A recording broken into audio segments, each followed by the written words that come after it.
इसके अलावा जो है कॉपी देख करके आप लोग एक बार बताइए तो कौन कौन सा टाइप ऑफ रिसर्च हम लोग पढ़ चुके हैं, क्योंकि हम तो कॉपी बनाए नहीं है।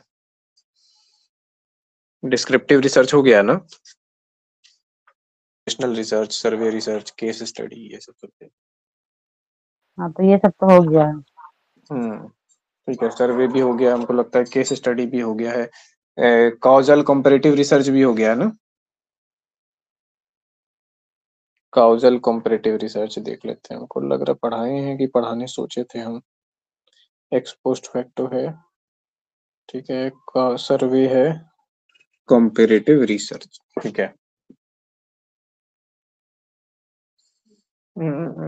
कॉजल कंपैरेटिव रिसर्च जो है, क्या देख लेते हैं इसको।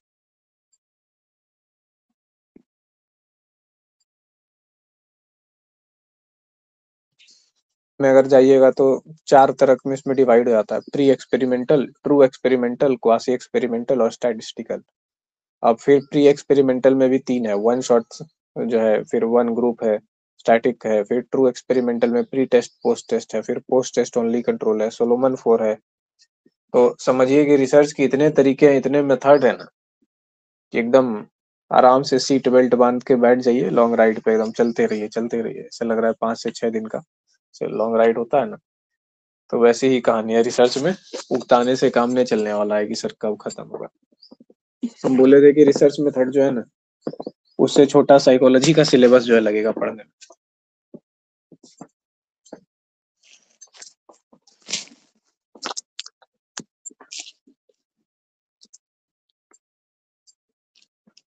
देखते हैं कहीं कहीं पे, पता नहीं कैसे एक महीने में रिसर्च मेथड को खत्म कर देता है। हालांकि डेली अगर पढ़ाया जाए और बहुत तेजी से पढ़ाया जाए, बहुत तेजी से, और जिसका बैकग्राउंड समझा जाए, तो शायद एक महीने में हो जाए। थोड़ा लंबा लंबा क्लास हो जाएगा, लेकिन हो जाएगा। कॉजल कॉम्परेटिव रिसर्च,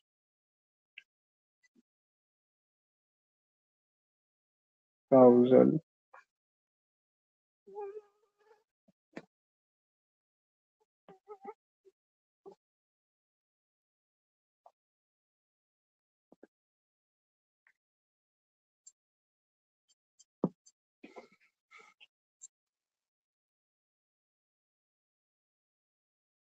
काउजल का में काउज का अर्थ क्या, कारण, ठीक है।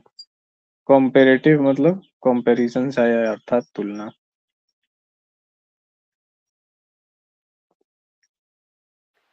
सर, सुन के ऐसा लग रहा है कि क्लास हो गया, एक बार देख लेते हैं अच्छे से। हमको भी वही लग रहा है कि हाँ हम सर, हमको भी लग रहा है। अगर पढ़ भी चुके हैं तो रिवाइज हो जाएगा इसको, और क्या कर सकते हैं जब श्योर नहीं है। कहते कि कैसे पता चलता है कि कारण संबंध जो है दो, इस चीज का जो है कारण यही है, ठीक है। तो ये चीज हम लोगों ने देखी थी कॉजल कंपैरेटिव रिसर्च में। अब इसी में थोड़ा सा आगे बढ़ते हैं। तो हम लोग इसमें कॉज वाला चीज देखे थे, कॉजालिटी देखे थे, इसमें कॉजालिटी के तीन चीजों को देखे थे, तुरंत ही यहीं पे पढ़ाए थे और एकदम। और आज हम लोग देखेंगे किस पे, कंपैरिजन वाले पार्ट पे, ठीक है। कंपैरिजन में क्या, एक बार रिवाइज कर लेते हैं, रिमाइंड कर लेते हैं कि क्या था। कॉजालिटी में हम लोग देखे थे कि एसोसिएटिव वेरिएशन जो है, कारण संबंध अगर पता करना है कि दो फैक्टर जो है, अगर x के कारण y में चेंज होता है, अगर x और y एक साथ चेंज होता है, तो जो है हो सकता है कि उसका तीसरा कोई कारण हो, है ना, अन्य कोई कारण हो, अदर फैक्टर्स हो। और अगर x के कारण y चेंज हो रहा है, तो क्या हो रहा है कि उसको पता लगाने का तीन मानदंड है, ठीक है, तीन तरीके हैं जिससे ये तीनों अगर सेटिस्फाई करते हैं तो ये निश्चित माना जाता है कि कॉजालिटी है, यानी कारण संबंध है। पहली चीज है एसोसिएटिव वेरिएशन। एसोसिएशन का मतलब जुड़ाव, और दूसरा वेरिएशन। दो फैक्टर आपस में किसी तरह जुड़े होने चाहिए, ठीक है, और एक बदले तो दूसरा भी बदले, ठीक है। यानी कि x अगर बदलता है तो y भी बदलता है, यानी इंडिपेंडेंट फैक्टर अगर चेंज हो रहा है तो साथ में डिपेंडेंट फैक्टर भी चेंज हो रहा है, और दोनों में जो है जुड़ाव है। उसके बाद सिस्टमेटिक ऑर्डर, यानी टाइम स्टैम्प की बात है, कि जो अगर मान लीजिए कि किसी एक चीज के बदलने से दूसरी चीज बदल रही है, ठीक है, तो मान लीजिए कि मेरे क्रोध आने से आपको निराशा हो रही है, तो मेरा क्रोध जो है वो पहले वो ऑकर करेगा ना, टाइम स्टैम्प पे अगर देखिएगा तो मेरा क्रोध पहले आएगा, उसके बाद आपकी निराशा होगी। तो ये चेक करना है कि जो है कि जो एक्स और वाई में जो चेंज हो रहा है, तो एक्स में चेंज पहले हुआ होगा और उसके बाद वाई में चेंज होना चाहिए, तभी जो है ये कहा जा सकेगा कि एक्स के कारण वाई परिवर्तित हो रहा है। तो एक बात ये हो गई कि जुड़ाव होना चाहिए और दोनों में अंतर दिखाई पड़ना चाहिए, और इंडिपेंडेंट वेरिएबल में पहले अंतर हो, उसमें बाद में अंतर। और तीसरा चीज है absence of any other factors, की अन्य कोई फैक्टर ना हो। तो ये सिंपली इतनी सी बात थी। काउजल कॉम्परेटिव रिसर्च में आज हम लोग देखते हैं कि कंपैरिजन, तो कंपैरिजन की जब बात आती है तो जाहिर है कि जब तुलना की बात आएगी तो एक से अधिक होगा, है ना।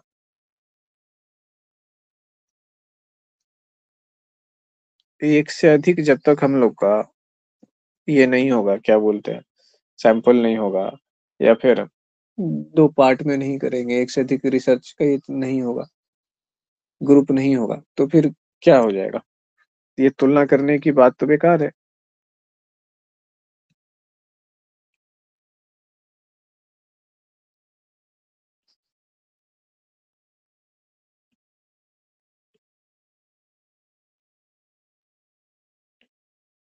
तो ये क्या है, एक से अधिक जो है ग्रुप होना चाहिए, तभी ना उसमें कंपैरिजन करेंगे, जो बहुत सामान्य सी बात लगती है। अब कंपैरिजन का अर्थ क्या होता है, तुलना। कंपैरिजन में करते क्या है, दो चीजें करते हैं, ठीक है। पहली चीज करते हैं आइडेंटिफाई सिमिलैरिटीज। सिमिलैरिटीज जो होती हैं, यानी क्या क्या दोनों में कॉमन है, क्या क्या सिमिलैरिटीज है, उसको आइडेंटिफाई करते हैं। अच्छा, जो लोग चैनल, हमको लगता है आप लोग सब सब्सक्राइब किए होंगे, तो नोटिफिकेशन तो आ जाता होगा ना चैनल से, वीडियो अपलोड होता होगा जब तो। आ जी जाता सर। है। ओके, तो चांदनी को नहीं जाता है क्या नोटिफिकेशन? वो हो सकता है वो सब्सक्राइब नहीं सब्सक्राइब की नहीं की होगी। होगी सर, इसीलिए।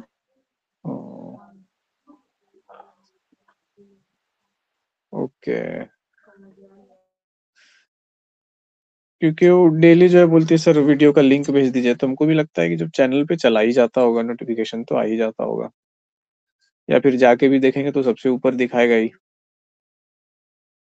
जी सर, जाके भी देखेंगे तो उसमें सब दिख जाएगा, कब का कौन सा क्लास है, सब तो लिखा रहता है उसमें। हाँ, तो जो रिसेंट वीडियो तो सबसे टॉप में दिख जाना चाहिए ना उसमें, तो टाइम हाँ, के डेट हिसाब। तो दिया रहता है उसमें, डेट और टाइम के हिसाब से देख सकती है उसमें कि कब का क्लास है। हाँ,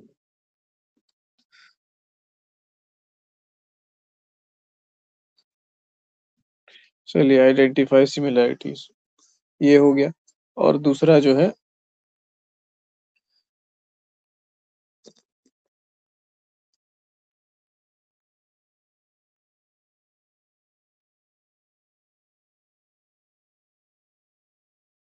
आइडेंटिफाई डिफरेंसेस।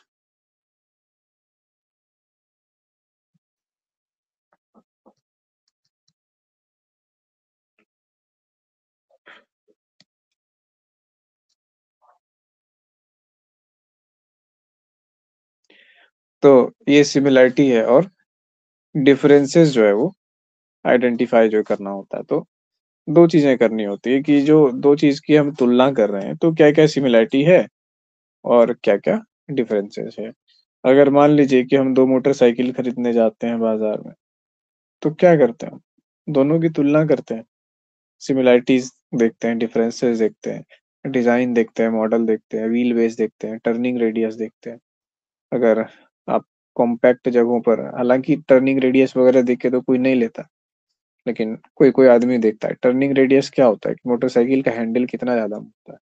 अब आप ऐसे जगह पे हैं जहाँ गली कुचियों का शहर है, ठीक है, भागलपुर है, बनारस है, गली गली है हर जगह, बनारस तो बहुत ज्यादा ही गली है, लेकिन वो चीज है। तो सड़कें जो है, सड़कों पर लोग घर बना लेते हैं, भागलपुर में देखते हैं 10 फीट का रोड को जो है दोनों साइड से दाब के, 2 फीट हम दाब लिए, 2 फीट तुम दाब लो, ठीक है, 6 फीट का रोड बना दिए। दोनों तरफ से लोग दाब दिए, ऊपर से बालकनी निकाल दिए। तो क्या हो रहा है कि मोटरसाइकिल का टर्निंग रेडियस जो होता है उसको कम होना चाहिए, मतलब हैंडल ज्यादा घूमना चाहिए। बुलेट जो होता है रॉयल एनफील्ड, उसका टर्निंग रेडियस ज्यादा है, उसको घुमाने के लिए चौड़ी सड़क चाहिए, ठीक है। यानी तो मतलब एकदम कॉम्पैक्ट जो है ना, 5 फीट के रोड पे दिक्कत हो जाता है उसको घुमाने में।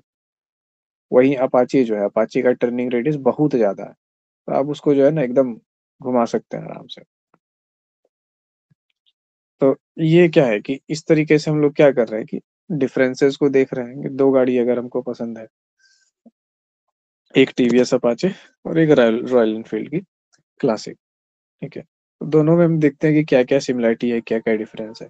एक तरफ टीवीएस अपाचे भी अच्छी गाड़ी है, वो भी अच्छी गाड़ी है, दोनों की तुलना हो सकती है क्या? कुछ लोग कहेंगे तुलना नहीं हो सकती, पर तुलना हो सकती है, ठीक है। लोग कहते हैं कि तुलना वहां पे की जा सकती है, जैसे वैज्ञानिक भाषा में समझिए, जैसे कहते हैं कि दूध और पानी की तुलना नहीं की जा सकती है, लोग कहते हैं तुलना वहां पे की जा सकती है जहां पे समान स्तर है। तो इस कथन को समझिए, ये कथन एक साइंटिफिक लॉ नहीं है, ठीक है। ये साइंटिफिक प्रोसेस है। अगेन, जो चीजें हम सुने होते हैं, जो चीजें हम दुनिया से जान रहे होते हैं, हमें तुरंत में एक फिल्टर लगाना होता है कि इसकी साइंटिफिसिटी कितनी है।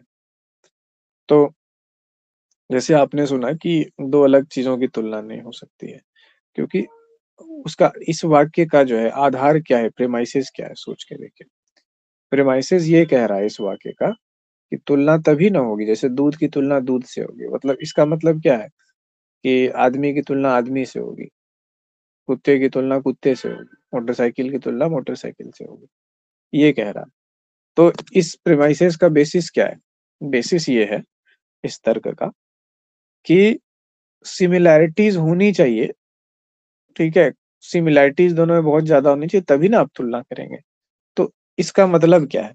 इसका मतलब क्या है कि अगर कोई व्यक्ति या कोई ऐसा कहता है, ठीक है, इसको आम चीज से हम लोग थोड़ा अलग हट करके देखते हैं, क्योंकि क्या होता है ना कि साइंटिफिक नोशन उस चीज का, किसी भी चीज का जो विज्ञान में हम लोग बोलते हैं, अर्थ बोलते हैं, वो डिफरेंट हो जाता है, और कॉमनली जो हम लोग यूज करते हैं वो डिफरेंट हो जाता है। और इसके कारण क्या होता है कि वैज्ञानिकता की हानि होती है, ठीक है।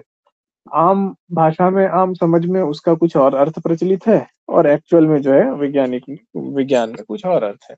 और विज्ञान वाले अर्थ को आम आदमी न समझने की चिंता कर रहा है, न इस बात का क्वेश्चन कर रहा है कि, या इस चीज को वेरीफाई कर रहा है कि जो चीज है एक्चुअली में इसका यही अर्थ है क्या। तो देखिए, विज्ञान की भाषा में तुलना तुलना के दो अर्थ हैं, सिमिलैरिटीज और डिफरेंसेस दोनों को करना। लेकिन हमारी आम भाषा में तुलना करते हैं जैसे हम लोग, तो क्या अर्थ होता है? तुलना करते हैं तो हम लोग डिफरेंसेस पे खाली ध्यान देते हैं, है ना। हम लोग सोचते हैं तुलना का मतलब है दोनों में क्या अंतर है, ठीक है, इसमें क्या है और उसमें क्या है, पर ये चीज नहीं है। जब क्वेश्चन भी पूछा जाता है देखते हैं एग्जाम में भी, मतलब हम तो ऐसा नहीं किए थे कभी, लेकिन बहुत अच्छे अच्छे स्टूडेंट्स को देखे हैं कि वो ना, जब एग्जाम में बोला जाता है कि तुलना करें, तो वो दो कॉलम बना के दोनों में केवल डिफरेंसेस बना देते हैं, ठीक है। जबकि होना ये चाहिए कि जब आपको तुलना करने का प्रश्न आता है, क्वेश्चन आता है, तो आपको दो टेबल्स बनाने चाहिए। एक में सिमिलैरिटीज लिखनी चाहिए, और उसमें जो है ना ऐसे दो कॉलम बना करके लिखिए, या फिर जो है सीधा एक ही कॉलम का जो ऐसे टेबल बनाइए और बुलेट वाइज लिख दीजिए सिमिलैरिटीज, और उसके बाद नीचे लिख दीजिए डिफरेंसेस। डिफरेंसेस में दो कॉलम बना दीजिए, एक पॉइंट ए का, एक पॉइंट बी का, मतलब एक टॉपिक ए का, एक टॉपिक बी का, और उसके बाद जो है उसमें point by point, bullet by bullet जो है उसमें आप तुलना करते जाइए, ठीक है। तो ये चीज जो है क्या है कि तुलना वाली बात हो जाती है, सिमिलैरिटीज और डिफरेंस जब दोनों को आप पकड़ते हैं तो हम लोग को क्या करना है कि उस चीज पे नहीं जाना है, गलत हद पे, कि तुलना करने का मतलब से डिफरेंस है। देखिए, कितनी बारीकी चाहिए होती है, मतलब अध्ययन में, पढ़ाई में, रिसर्च में। अगर आप इन छोटी छोटी बारीकियों पर ध्यान नहीं देंगे, अगर आप यहाँ पे आपको तुलना का जो है सटीक वास्तविक अर्थ क्या है उस पर आप ध्यान नहीं दे करके आप सीधा पढ़ लेते हैं कि हाँ सर तुलना करते हैं, ये करते हैं, बस इसके बाद जो आगे स्किप कर जाते हैं, तो आपका जो नोशन है, जो हमें समाज से मिला है कि तुलना का मतलब है डिफरेंस देखना, ठीक है, तो वही रह जाता।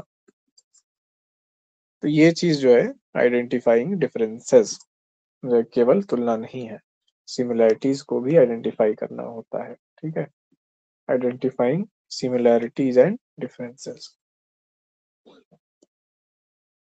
हाइलाइटर भी लेके आप लोग बैठते हैं क्या जब कॉपी में लिखते हैं तो? हाँ सर। हाँ ठीक है, अच्छा करते हैं। नहीं अगर जो बैठते हैं तो बैठ जाया कीजिए।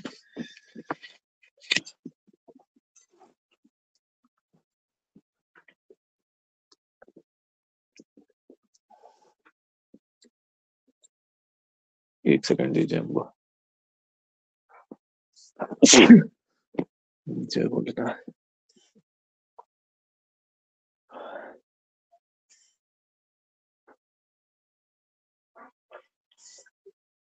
अब देखिए एक तुलनात्मक अध्ययन का एक एक छोटा सा एग्जांपल हम लोग देखते हैं। क्या एग्जांपल है कि eating habits of people in different regions. ठीक है, ये स्टडी कंपेयरिंग, एक स्टडी है जो कंपेयर करता है, और स्टडी कंपेयरिंग ऑफ नहीं, study comparing eating habit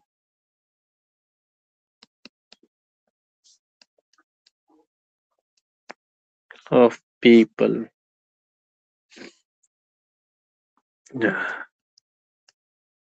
in different region। अब देखिए ये जो स्टडी है, ठीक है, इसमें हम लोग क्या कर रहे हैं कि eating habits of people in different region, दो अलग अलग क्षेत्र हैं, दोनों के ईटिंग हैबिट्स को, के दोनों जगहों के ईटिंग हैबिट्स में हम लोग कंपैरिजन कर रहे हैं। अब जैसे मान लीजिए कि आप भागलपुर, है ना, भागलपुर एक जगह है, तो भागलपुर के लोगों का ईटिंग हैबिट्स आप देख रहे हैं, कंपैरिजन कर रहे हैं इटली के मिलान शहर के लोगों का। ठीक है, वहां पे भी जो है वो देख रहे हैं, तो ईटिंग हैबिट्स में क्या होगा, बहुत डिफरेंट होगा। अब जैसे देखिए कि जो उनके जो फूड्स है, मैक्रोनी है, पास्ता है, पिज्जा है, ये उसके बाद क्या होता है, सैंडविच, ऑमलेट, ये सब उनका जो है मेन फूड है। ठीक है, वो यही सब खाते हैं, ये सब उनका खाना है। और हम लोगों के लिए क्या है, हम लोगों के लिए ये सब नाश्ता होता है। हम लोग इसको खा के, अगर आपको बोला जाए या भागलपुर के किसी भी आदमी को बोला जाए कि जो है कि उसको इटालियन डाइट पर रखा जाएगा 30 दिन में, क्या हालत होगी उसकी। अगर उसको जो है बोला जाए कि खाने के रूप में उसको पिज्जा दिया जाए, ठीक है, मैक्रोनी जो है और पास्ता जो है उसको दिया जाए, मतलब सुबह में मान लीजिए पिज्जा खाया, रात में मैक्रोनी खाया, पास्ता खाया, शाम में ऑमलेट खाया, कभी सैंडविच खाया, कभी ग्रिल्ड चीज खा लिया, तो आप लोग में से ईमानदारी से सब लोग बताइए कि 30 दिन तक कितना आदमी जो है ना संतुष्ट या खुश या जीवित मतलब महसूस करेंगे, अच्छा महसूस करेंगे उस डाइट पे? क्या आपको लगेगा कि जो है खाना मिला है पेट को? 2-3 दिन भी नहीं होगा सर, नहीं 30 दिन सर। कैसे होगा। हाँ, नहीं होगा। लेकिन उन लोग के लिए जो है ना, मतलब दाल भात रोटी और ये सब जो है ना वो नहीं होता है। हमको खुद में बहुत ज्यादा आश्चर्य लगता है कि इवन जो रेस्टोरेंट वगैरह में होता है ना, लोग कभी शौक वोक से खाते हैं, तो हम भी मतलब दोस्तों के साथ गए आए इधर उधर, तो खाए सब कुछ। जब तक नहीं खाए थे मतलब हमको लगता है कि हाँ 3-4 साल से पहले हमको उतना समझ में भी नहीं आता था क्या होता है ये सब चीज। ठीक है, हम सीधा एक ही चीज हमको पूरे उन लोग के मेन्यू में आज तक समझ में आया, वो होता है कॉर्न। सीधा हम जाते हैं, बोलते हैं भाई मकई का जो भी चीज है, ठीक है, वो हमको बताओ और वो हमको दे दो। उसके अलावा हमको आज तक मेरे पेट को कोई चीज समझ में नहीं आया है। उसमें जो करना है, कॉर्न में जो मिलाना है, जैसे भी मिलाते हो, फ्राइड बनाना है, रोस्टेड बनाना है, जो करना है कर लो। बाकी इवन ऐसा है कि हमको मोमोज तक आज तक समझ में नहीं आया। लेकिन मंगोलिया में, तिब्बत में, इस सब में लोगों का स्टेपल डाइट है मोमोज। 7-8 मोमो जो है खा के रह जाते हैं, शरीर भी चल जाता है उनका। और अपने साथ है कि नाश्ता में, नाश्ता भी अगर होगा तो 20 गो मोमोज चाहिए। ठीक है, उससे कम तो नहीं चाहिए। तो खाना का तो बात ही छोड़ दीजिए, अब खाना में कोई 40 गो मोमो खाए तो ये आदमी भी कहेगा कि बाप रे बाप कितना खाता है, और खा के भी संतुष्टि नहीं है, खाली ऐसा लग रहा है पेट भर गया, फूल गया। तो इसी तरीके से जो है देखिए क्या है कि ईटिंग हैबिट्स को अगर कंपेयर किया जाए, एक बार एक जेलर साहब थे, ठीक है। उन्होंने क्या किया कि देखा कि जो फॉरेनर्स लोग होते हैं ना जेलों में, फॉरेनर लोग जो जेलों में बंद होते हैं, जो क्रिमिनल्स होते हैं, तो वो लोग जो होता है ना अपने आप को थोड़ा समझते हैं कि मतलब उनमें वो वाला चीज होता है कि क्या ये लोग इंडियंस लोग, तुम लोग क्या मतलब हम लोग, तो वो लोग बड़े रुबाब और वैसे करके अपने आप को रखते हैं। तो इंडियन जेलों में क्या है कि फॉरेनर्स को जो खाना मिलेगा, तो फॉरेनर्स का जो उनका खाना है वो उनको मिलेगा। तो इधर इंडियन लोगों के लिए जो है क्या होता था कि रोटी दाल चावल ये वो जो होता है, ये सब चीज मिलता था। अब उन लोगों के लिए क्या हो रहा है कि पिज्जा आ रहा है, पास्ता आ रहा है, ठीक है, वो बन रहा है, ये सब चीज हो रहा है। और भारत में क्या है कि पिज्जा और पास्ता ये सब जो है ना, इसको एक्सक्विजिट फूड बना करके भारत में मार्केटिंग कर रहा है। ऐसे दिखा रहा है कंपनी सब कि ये जो है ना बहुत रिच वाला ये चीज है, बहुत रिच लोग और अमीर लोग का ऐसे चीज है। जबकि पिज्जा और पास्ता जो है ना, ये सब चीज एक्चुअली में फॉरेन और जो यूरोपियन कंट्रीज है उनका सड़क छाप खाना है, ठीक है, जो एकदम गरीबों का जो एकदम निम्न वर्गीय खाना होता है ना, वही खाना है। हम भी जब देखे पिज्जा और पास्ता तो हमको लगा कि इसमें क्वालिटी नाम का कोई चीज नहीं है, इसमें अमीरियत नाम की कोई भी चीज नहीं है। ये केवल जो है ना एक मोटे से ब्रेड के ऊपर एक तनियों का जो है वो डाल दिया, इसमें केवल स्वाद जैसा है, पोषण नाम का तो कोई चीज है ही नहीं इसमें। छोटा छोटा वेजिटेबल का टुकड़ा है, उस उससे ज्यादा मतलब पौष्टिक तो हम लोग के यहाँ का इंडियन ऑमलेट हो जाता है, अगर आप देखा जाए तो उतने बड़े पिज्जा और उतने प्राइस के हिसाब से। घर में वो चितवा हम लोग बनाते हैं, उसमें मिक्स वेज वाला टाइप का छोटा छोटा कतरन सलाद जैसा डाल करके, वो उससे ज्यादा जो है पौष्टिक और बुलंद होता है। पास्ता को आप देख लो न्यूट्रिशनल वैल्यू, कुछ उसका न्यूट्रिशनल वैल्यू जो है हमको तो आज तक समझ में नहीं आया कि क्या केवल टेस्ट है और भूसा की तरफ मतलब भूसा खाना है क्या, पेट भर लेना है क्या, कि बॉडी को न्यूट्रिशन भी मिलना चाहिए। और हम लोग के यहाँ न्यूट्रिशन का वो चीज देखो, ठीक है, चना का दाल होता है, कितना ज्यादा न्यूट्रिशन है उसमें, प्रोटीन है। उसके बाद चिकना वगैरह डाला जाता है सब्जी में, सब्जी जो है रियल वेजिटेबल्स हम लोग यूज करते हैं, सारी चीजें, प्रोसेस्ड फूड कम है।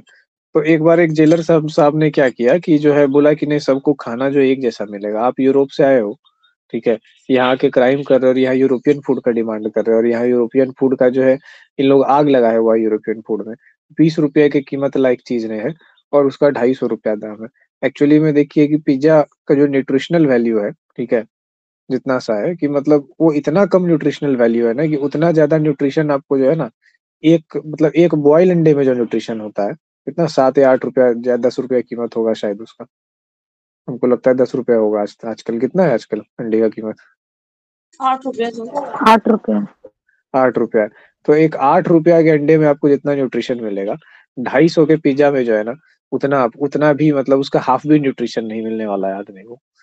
तो कोई लॉजिक नहीं है उसका। अगर आप न्यूट्रिटिव हिसाब से देखो तो हम क्या कर रहे हैं कि फूड्स का भी कंपैरिजन किया, अब ईटिंग हैबिट्स का कंपैरिजन कर लो, तो उन्होंने कर दिया ना कि सबको जो है ना इस तरीके से सबको इंडियन फूड सर्व किया जाएगा। तो अब जो है यूरोपियन लोग जो थे, गोरे लोग, वो लोग सब लोग हड़ताल पे आ गए एकदम पूरा कि नहीं हम लोग खाना नहीं खाएंगे, हम लोग ये नहीं करेंगे, पूरा ऐसे वैसे होने लगा। तो यूरोपियन यूनियन जो थी, उन्होंने डीजी जो होते हैं पुलिस के डायरेक्टर जनरल, उनको जो है कंप्लेन किया कॉन्सुलेट ने कि जो है कि ऐसा ऐसा हो रहा है, हम लोग को खाना नहीं दिया जा रहा है, ये वो। तो वो डीजी से मिले, डीजी का ऑर्डर आता है जेलर को कि जो है कि क्या कर रहे हो तुम, मतलब तुम मार रहे हो क्या, हत्या कर रहे हो क्या, इन लोगों का, फॉरेनर्स का मार दोगे क्या, इस तरीके का इन लोगों के साथ बर्ताव कर रहे हो। तो फिर जेलर साहब ये बोलते हैं कि ठीक है आप हम लोग को कह रहे हैं कि यहाँ पे हम लोग जो है ये चीज हो रहे हैं, क्या बोलते हैं कि इनको इनके हिसाब का खाना दे। तो वो कह रहे हैं कि जेल में इक्वालिटी होनी चाहिए, कि जो है कि कोई पिज्जा खाएगा, कोई पास्ता खाएगा, ठीक है, चीज सैंडविच खाएगा, ये सब चीजें खाएगा। कि जे मतलब क्या है कि जेल है कि ये रेस्टोरेंट नहीं ना है, जेल है ना। हम आपको आपकी मतलब सुविधा और उसके लिए मतलब मजाक करने के लिए है ना रखे हैं कि आराम से शांति से पड़े हुए हैं, मस्त जो है ये सब चीजें खा रहे हैं। तो इंडियन मेंटालिटी तो यही है इन चीजों के प्रति। अब उन लोगों का वो फूड है, उन लोगों के लिए वो कोई लग्जरी आइटम नहीं है। तो ये जो है ना वहां पे हो गया कन्फ्लिक्ट। तो अब क्या होता है कि वो कहते हैं कि जब वैसा है तो हमारे जो इंडियंस जो कैदी होते हैं, जो इंडियन अपराधी होते हैं, जो फॉरेन की जेलों में बंद हैं या अपराधी नहीं भी है, किसी का आपका पासपोर्ट एक्सपायर हो गया है, उस कारण से आप जेल में बंद हो गए, आपका वीजा खत्म हो गया है और वीजा खत्म होने की तिथि से पहले तक आप वहां से कंट्री से नहीं निकल पाए, किसी कारण फंस गए वहां पे, तो कहाँ रहिएगा? जेल में रहिएगा। जब तक आपका मैटर जो है सरकारी स्तर से सॉर्ट आउट नहीं हो जाता है तब तक आप क्या करिए, कहाँ रहिएगा? आप जेल में ही पड़े रहिएगा। तो कुछ लोग समझते हैं कि विदेश में मतलब रहना और जाना एकदम हलवा है, ठीक है, जैसे भारत में कहीं भी चले आते हैं ऑटो पकड़ के, है ना, कोई पूछने देखने वाला नहीं होता है, कहीं से भी घूम के चले आते हैं। तो वैसे ही विदेश में जाएंगे, इतना दिन रहेंगे, आ जाएंगे, बिल्कुल हलवा नहीं होता है। आपको जहाँ भी जाते हैं वीजा पे हर जगह क्या होता है कि आपको मेंशन करना होता है कि आप किस काम से आए हैं और आप कहाँ कहाँ जाएंगे, ठीक है, इस तरीके से वो चीज होता है। अब आप सोच रहे हैं कि फ्री बर्ड की तरह कभी पहाड़ पे चले जाएंगे, कभी नदी पे चले जाएंगे, कभी इधर चले जाएंगे, कभी उधर चले जाएंगे, और आपके वीजा में जो है ना उन चीजों का मेंशन नहीं है, उस पर्पस का मेंशन नहीं है। आप गए विदेश, आपका मन कर गया कि अरे हम आए थे काम करने के लिए, तो यहाँ तो देख रहे हैं ऐसा ऐसा चीज है, इतना दिन का मेरा वीजा है, तो चलो वो काम करते हैं। आप चले गए वो काम करने के लिए, तो फिर पकड़ के आपको डाल देगा जेल में कि भैया आप आए थे क्या करने के लिए, ये क्या कर रहे हो आप। तो किसी भी विदेशी कंट्री में हमेशा जो है ना आप पराये जगह पे रहते हैं। जैसे आप दूसरे के घर में अगर रहते हैं और आप रेंटर भी नहीं है, आप दूसरे के घर में रह रहे हैं, रेंट भी नहीं दे रहे हैं उसको, तो आप समझिए कि आपको कैसे होगा। कोई भी चीज जो है ना, मतलब आप उसका बाथरूम अगर इस्तेमाल कर रहे हैं तो साबुन नहीं इस्तेमाल करना होगा, ठीक है, टॉवेल नहीं इस्तेमाल करना होगा, तो इतनी कितनी ज्यादा रिस्ट्रिक्शन में, तो उस रिस्ट्रिक्शन के साथ जो है वहां पे आपको रहना होता है।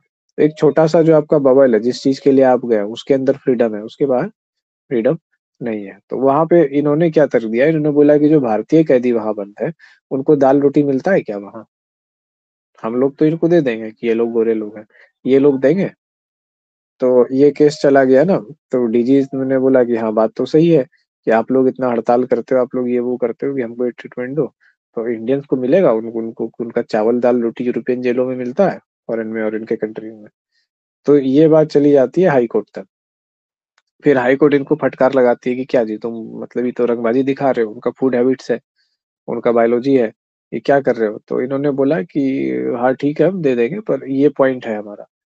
तो फिर कोर्ट ने बोला कि हाँ ये चीज है। फिर कोर्ट ने क्या किया, इंडियन गवर्नमेंट को भी साथ में आदेश दिया कि आप भी जो है इंश्योर, मतलब आप अगर यहाँ पे जो है उन लोगों को फूड दे रहे हो तो आप ये क्यों नहीं इंश्योर कर रहे हो, जब संधि है इस चीज की सारे देशों में, तो ये चीज आप क्यों नहीं इंश्योर कर रहे हो कि ये भारतीयों को जो है उनका खाना, जो उनका हक है, जो वो चीज है लाव के हिसाब से होता है, तो वो क्यों नहीं मिल रहा मतलब दूसरे देशों में, वहां वो क्यों व्यवस्था नहीं होती है? तो फिर ये पॉइंट हुआ। जब ये पॉइंट हुआ तो गवर्नमेंट ने जो है इस पे एक्शन लिया। अब दूसरे देश की जेलों में मिल रहा है कि नहीं मिल रहा है ये तो पता नहीं है, पर ये एक चीज है जो कि हम लोग के ईटिंग हैबिट्स, जो डिफरेंट रीजन में डिफरेंट ईटिंग हैबिट्स होते हैं, तो उसके एक इंस्टेंस को हाईलाइट करता है, ठीक है, ये अलग अलग रीजन्स की। तो जब हम इस तरह का स्टडी करते हैं, कंपेयर कर रहे हैं कि किस क्वालिटी ऑफ फूड क्या है, ठीक है, न्यूट्रिएंट इनटेक जो होता है, दो जगह के जो लोग हैं, जैसे इटली के मिलान शहर के लोग हैं और भागलपुर के लोग हैं, तो उनके न्यूट्रिएंट इनटेक में कितना अंतर है, क्वालिटी ऑफ फूड में कितना अंतर है। अब यहाँ पे क्या है कि जैसे हमारे यहाँ पे डॉक्टर्स ऐसा कहते हैं कि इंडिया जो है डायबिटीज कैपिटल है, ठीक है, वर्ल्ड का। और उसका रीजन भी दिया जाता है कि हमारे खाने में कार्बोहाइड्रेट और ये वो की कार्बोहाइड्रेट की मात्रा बहुत ज्यादा होती है। कारण ये है कि हम लोग भारतीय जो है ना हमेशा से स्लेव मार्केट रहे हैं, ठीक है, हम लोग मजदूरों का बाजार रहे हैं। तो जो देश मजदूरों का बाजार रहेगा वहां पे कार्बोहाइड्रेट का ही तो बोलबाला रहेगा। जितना ज्यादा आदमी एक कार्बोहाइड्रेट खाएगा उतना ज्यादा जो है वो शारीरिक श्रम करेगा। तो जितना ज्यादा आप कार्बोहाइड्रेट खाएंगे आपके बॉडी में जो है ग्लूकोज की मात्रा उतनी ज्यादा होगी, ग्लूकोज रेगुलेशन बॉडी उसी हिसाब से करेगा। तो हाई ग्लाइसेमिक इंडेक्स के फूड खाएंगे, तो इसके कारण हमारी फूड हैबिट्स क्या हो गई, एक श्रमिक वाली हो गई, ठीक है।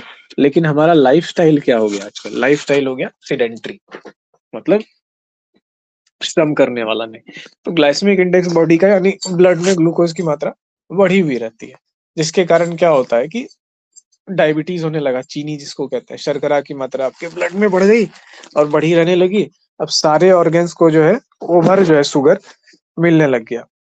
तो इसके कारण क्या होता है कि आपका जो है बॉडी को वो दिक्कत होने लगता है और इंडिया जो है बन गया डायबिटीज कैपिटल। लेकिन आप भारत के प्राचीन डाइट पर अगर जाएंगे तो आपको चावल जो है ना, इतना जैसे होता है ना, एक थाली भर के एकदम भात लेते हैं और तनी को सब्जी, या मतलब भात को खाने के लिए सब्जी या दाल का सहारा हम लोग लेते हैं एक्चुअली में। तो वो इंडियन डाइट आपको नहीं मिलेगा। आपको इंडियन डाइट में मिलेगा रागी मिलेगा, ठीक है, मिलेट्स मिलेगा, बहुत सारी चीजें मिलेगा। कोदो होता था उस टाइम पे मोटा अनाज में, और उन सब का न्यूट्रिशनल वैल्यू बहुत ज्यादा होता है। तो बहुत वेरिएशन था डाइट में, जो बॉडी के फूड के मतलब बॉडी के फूड इनटेक के हिसाब से बहुत सारी चीजें जो है बॉडी का पूरा करता था। उसके बाद समय के हिसाब से चेंज हुआ तो दिक्कत होने लगी।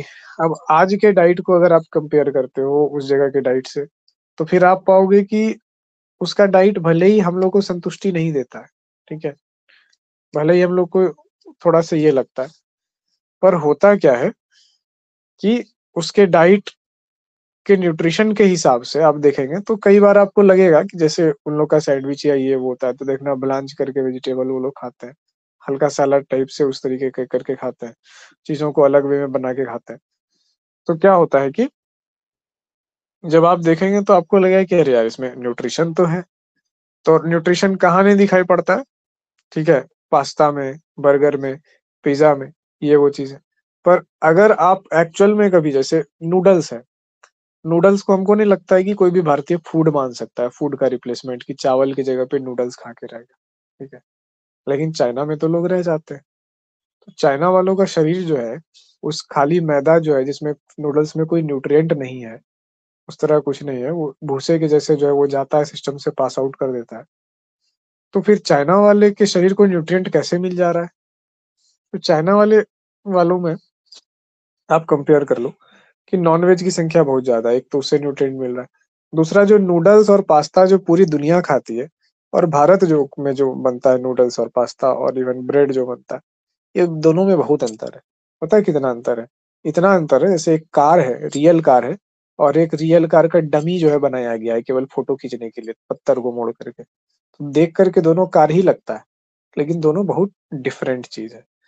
तो वही चीज है, जो पास्ता, जो मैकरोनी, जो नूडल्स एक्चुअली में जो बनाए जाते हैं, तो उनमें बहुत सारी जो है ना मतलब चीजें यूज होती है। जैसे आपके मतलब यहाँ से बाहर जो नूडल्स बनाते हैं, चाइना में जो नूडल्स बनते हैं, तो उसके बारे में पता चला कि उसमें चावल का आटा दिया जाता है, ठीक है, उसमें दाल का आटा वगैरह दिया जाता है। उसके बाद जो है उसके प्रोसेसिंग में जब उसको मिलाया जाता है तो फिश ऑयल वगैरह ये सब चीज मिलाया जाता है। तो उसका जो इंग्रेडिएंट है, आप देखो कि वो फूड ही टोटली क्या डिफरेंट है, एकदम डिफरेंट मटेरियल है। केवल उसको उन लोगों ने लंबे लंबे ऐसे मतलब पाउडर बनाया, पाउडर बना करके पेस्ट बनाया ऑयल के साथ मिक्स करके, उसको लंबे लंबे लच्छे के फॉर्म में ऐसे ला दिया, तो उसको उन्होंने नूडल्स कर दिया। तो फूड को जो है ना, फूड का जो एस्थेटिक वैल्यू है, मतलब फूड दिखता कैसा है, उसको लच्छे लच्छे में ला करके उन्होंने नूडल्स बना दिया। अब कोई चीज का जो है न्यूट्रिएंट रिच कोई चीज का पेस्ट बनाया, मान लीजिए बोन पाउडर है, ठीक है, थोड़ा सा बोन पाउडर उसमें मिक्स किया, और उसके बाद जो है कुछ दाल लाया, कुछ चिकना का जो है पाउडर है, उन चीजों को वैसे करके न्यूट्रिएंट रिच चीजों से मिला करके एक पेस्ट बनाता है, और उसको पास्ता के शक्ल में जो है उसको डाल करके सुखाता है। अब जो फॉरेनर पास्ता खा रहा है, ठीक है, अब जो चाइनीज जो नूडल खा रहा है, वो एक्चुअल फूड खा रहा है, ठीक है। इंडियन जो खा रहा है क्या कर रहा है, नकली। इंडिया में क्या है, कुछ भी चीज है उसको लंबा लंबा लंबा ऐसे कर दो, ठीक है, उसको नूडल बना दो। कुछ भी फालतू का चीज है उसको ऐसे ऐसे कर दो, उसको वो हो गया आपका मैक्रोनी, बाजार में बिक रहा है। अब आप बोलिएगा कि सर जो है क्यों, मतलब जो है ये कुछ भी जो है ऐसे क्यों बिक रहा है बाजार में, बढ़िया से क्यों नहीं बनाता है? क्योंकि सस्ती और कुछ भी चीज जिसमें न्यूट्रिएंट कम है, ठीक है, तो एकदम न्यूट्रिएंट बहुत ना के बराबर है वो चीज है, वो चीज आपको सस्ती पड़ेगी बनाने में। जिसमें न्यूट्रिशन ज्यादा है वो महंगी पड़ेगी बनाने में। तो सस्ता सुस्ता जो है आप चीजों से बना दिए नूडल्स, और ये वो मैदा से बना दिए, और बहुत चीज उसमें मिलाया ही नहीं सारा कुछ, और केवल मैदा जो है रान रान करके आदमी जो है उसको बना बना के जो है सब्जी ऐसे बना बना के खा रहा है, उसमें सॉस और ये सब सब डाल के किया, क्या खा रहा है, तो पास्ता खा रहा है। तो आप समझो कि क्यों, कैसे फॉरेनर्स और उन लोगों का शरीर जो है पास्ता पे चल जाता है, और इंडियंस का और हम लोगों का क्यों नहीं चलता। लेकिन आप एक्चुअली में जब चीजें खाएंगे, ठीक है, किसी भी फॉर्मेट में आपके बॉडी में फूड पहुंचे, जैसे हम ही लोग के बॉडी में कितनी सारी चीजें हम लोग खाते हैं, सेवई खाते हैं ना, हिलसा खाते हैं, ठेकुआ खाते हैं। तो फूड को हम लोग अलग अलग फॉर्म में ढाल करके खाते हैं, लेकिन जाता तो फूड ही है ना। संतुष्टि होता है कि नहीं, बॉडी को उससे सपोर्ट और ताकत मिलता है। लेकिन ये सब चीजें, अब जैसे पिज्जा जो बनता है, तो पिज्जा का जो ब्रेड बनता है इंडिया में, एकदम लोएस्ट क्वालिटी का होता है। दुनिया में सबसे लोएस्ट क्वालिटी का ब्रेड जो है इंडिया में मिलता है, सोचिए। तो ब्राउन ब्रेड जो मिलता है तो ब्राउन ब्रेड में क्या है, उसको कलर कर मतलब उसमें जो है ना, पता नहीं कुछ कलरिंग एजेंट मिलाता है, क्या मिलाता है, रहता है मैदा ही, कलर थोड़ा सा डार्क हो जाता है, उसको ब्राउन ब्रेड कह रहा है। जब आप इंग्रेडिएंट पढ़िएगा तो देख करके दिमाग हवा हो जाएगा कि भारत में खाली नकली ये चीज काहे मिल रहा है। ब्राउन ब्रेड का मतलब है कि छिलका के साथ वाला वो चीज है। छिलका पहले हटा देगा, फिर मैदा बनाएगा। अब मैदा बनाने के बाद जो है ना, उसको कलर करके जो हल्का सा ब्राउन कर देगा। तो ये क्या मतलब है? ठीक है, ब्राउन ब्रेड कह के 2 रुपया ज्यादा में बेच रहा है उसको बाजार में। तो इस तरीके से जब आप फूड का कंपैरिजन कर रहे हैं, फूड हैबिट्स का कंपैरिजन कर रहे हैं, तो ये क्या हो गया कि कंपैरेटिव। अब इसमें क्या डिफरेंसेस हम लोगों ने देखा, डिफरेंसेस में क्या दिखा कि फूड के फॉर्मेट में अंतर है, समझे? फूड को प्रेजेंट करने का जो तरीका है उसमें अंतर है, लेकिन बेसिक फूड तो वही है हमारा भी, उसका भी। उसके यहाँ भी तो वही जो है, टमाटर खाया जाता है, आलू खाया जाता है, बैगन खाया जाता है, सब कुछ खाया जाता है, पर उसको क्या करते हैं वो लोग, एक डिफरेंट फॉर्मेट में बदल देते हैं। तो हमने देखा कि फूड के जो बेसिक्स है ना, जो मूल चीजें हैं वो सिमिलर है, और डिफरेंसेस जो है क्या है, फॉर्म में है। तो एक पॉइंट में हमने देखा कि फॉर्म में डिफरेंस है और सिमिलैरिटीज जो है फूड के बेसिक्स में। दूसरी चीज कुछ होगी कि एकदम डिफरेंस होगा, जैसे अल्कोहल। ठीक है, अब उन लोगों के फूड का जो है ना, एक ये हिस्सा है अल्कोहल, क्या बोलते हैं, एक अभिन्न अंग है अल्कोहल। जैसे भोजन होता है तो रात के टाइम का शायद उन लोग का होता है कि भोजन के साथ अल्कोहल होता है, या फिर क्या बोलते हैं कि कुकिंग में अल्कोहल का यूज होता है। हमको कुकिंग का बहुत ज्यादा शौक था, तो हम बहुत सारा स्टाइल का कुकिंग, वो चीज करने का वो चीज की, जिसमें हमको मैक्सिकन कुकिंग सबसे अच्छा लगा, मतलब हमको सेट किया पर्सनली। और इटालियन कुकिंग का भी बहुत शौक था, लेकिन इटालियन कुकिंग में इतना ज्यादा अल्कोहल और वाइन का ये सब यूज हो रहा था, और फिर चीजें इतनी ज्यादा मशीनरी चाहिए होती थी, ओवन और ऐसे वैसे। तो फिलहाल तो हम अफोर्ड नहीं कर सकते थे उन चीजों को। उनका सामान सभी बहुत अलग अलग होता है, पार्सली होता है और क्या क्या होता है, वो सब यहाँ मिलता भी नहीं है, कोई उगाता भी नहीं है, बीज भी नहीं मिलता है। तो वो चीज जब हम देख रहे थे, एक्सप्लोर कर रहे थे फूड को, तो आप लोग मैक्सिकन ऑमलेट के बारे में सुने हैं? मैक्सिकन ऑमलेट में हाँ क्या सर। होता है कि आलू जैसे हम लोग बॉईल करते हैं ना, तो आलू जैसे बॉईल किया जाता है, तो या तो बॉइल्ड आलू को, पोटैटो को मैश कर लिया जाता है, और फिर उसको ऑमलेट में मिक्स कर दिया जाता है। ठीक है, ऑमलेट जैसे बनाते हैं, तो वो एग को वैसे वो किया जाता है, उसमें पोटैटो मिक्स किया जाता है, और फिर सलाद के जैसे एकदम महीन महीन कतर के वेजिटेबल्स को उसमें मिक्स कर दिया जाता है। उसके बाद फिर आप ऑयल डालते हैं, बढ़िया सा ऑयल, तो मतलब हमारे यहाँ तो ऑयल खाने योग्य नहीं है, अगर आप मिल से लाते हैं तो फिर ठीक है। रिफाइंड तो बिल्कुल नहीं डालिए, क्योंकि रिफाइंड कुछ है ही नहीं, फिर वो अगेन वही पास्ता वाला चीज है कि झूठ है। वो तेल जैसा दिख रहा है पर वो तेल है नहीं, उसको खाने का कोई लॉजिक नहीं है। अब जैसे तेल है, मान लीजिए कि आपको तेल लगाना है ना, तेल में चिकनाहट होता है शरीर में या बाल में, तो आप मोबिल निकाल के नहीं है ना लगा लीजिएगा, क्योंकि वो भी तेल है और ऑयली है। तो बस वही बात है, रिफाइन है ही नहीं वो ऑयल, उसमें कुछ है ही नहीं, मतलब जो बॉडी को चाहिए, सिर्फ वो चिकनाहट है उसमें और स्वाद है। तो फालतू की चीज है। उससे बढ़िया आप जो है ना, रॉ अनफिल्टर्ड जो आपके मिल में मिलता है सरसों का तेल, वो खा लो। और उससे भी बढ़िया है कि वो सब छोड़ दो, सीधा घी ही खाओ। ठीक है, तो जो है घी खा लो। और ये वाली चीज जैसे मान लो कि आप उसको घी में या कोई चीज में उसमें ऐड किए, तो वो क्या हो जाता है, अपने आप में कंप्लीट फूड हो जाता है। एक से आपको प्रोटीन मिल गया, ठीक है, आलू उसमें आपने मैश करके मिला दिया तो कार्बोहाइड्रेट अच्छी मात्रा में मिल गया, आपने उसमें घी मिला दिया तो आपको फैटी एसिड जो है, अमीनो एसिड क्या बोलते हैं, फैटी एसिड्स, एसेंशियल ओमेगा 3 वगैरह, ये सब सारा कुछ मिल गया। उसके बाद अंडा का जो योक होता है, पीला वाला पोर्शन, मिनरल्स बहुत ज्यादा होता है। तो हमको वो मैक्सिकन ऑमलेट जो है सबसे परफेक्ट फूड लगा।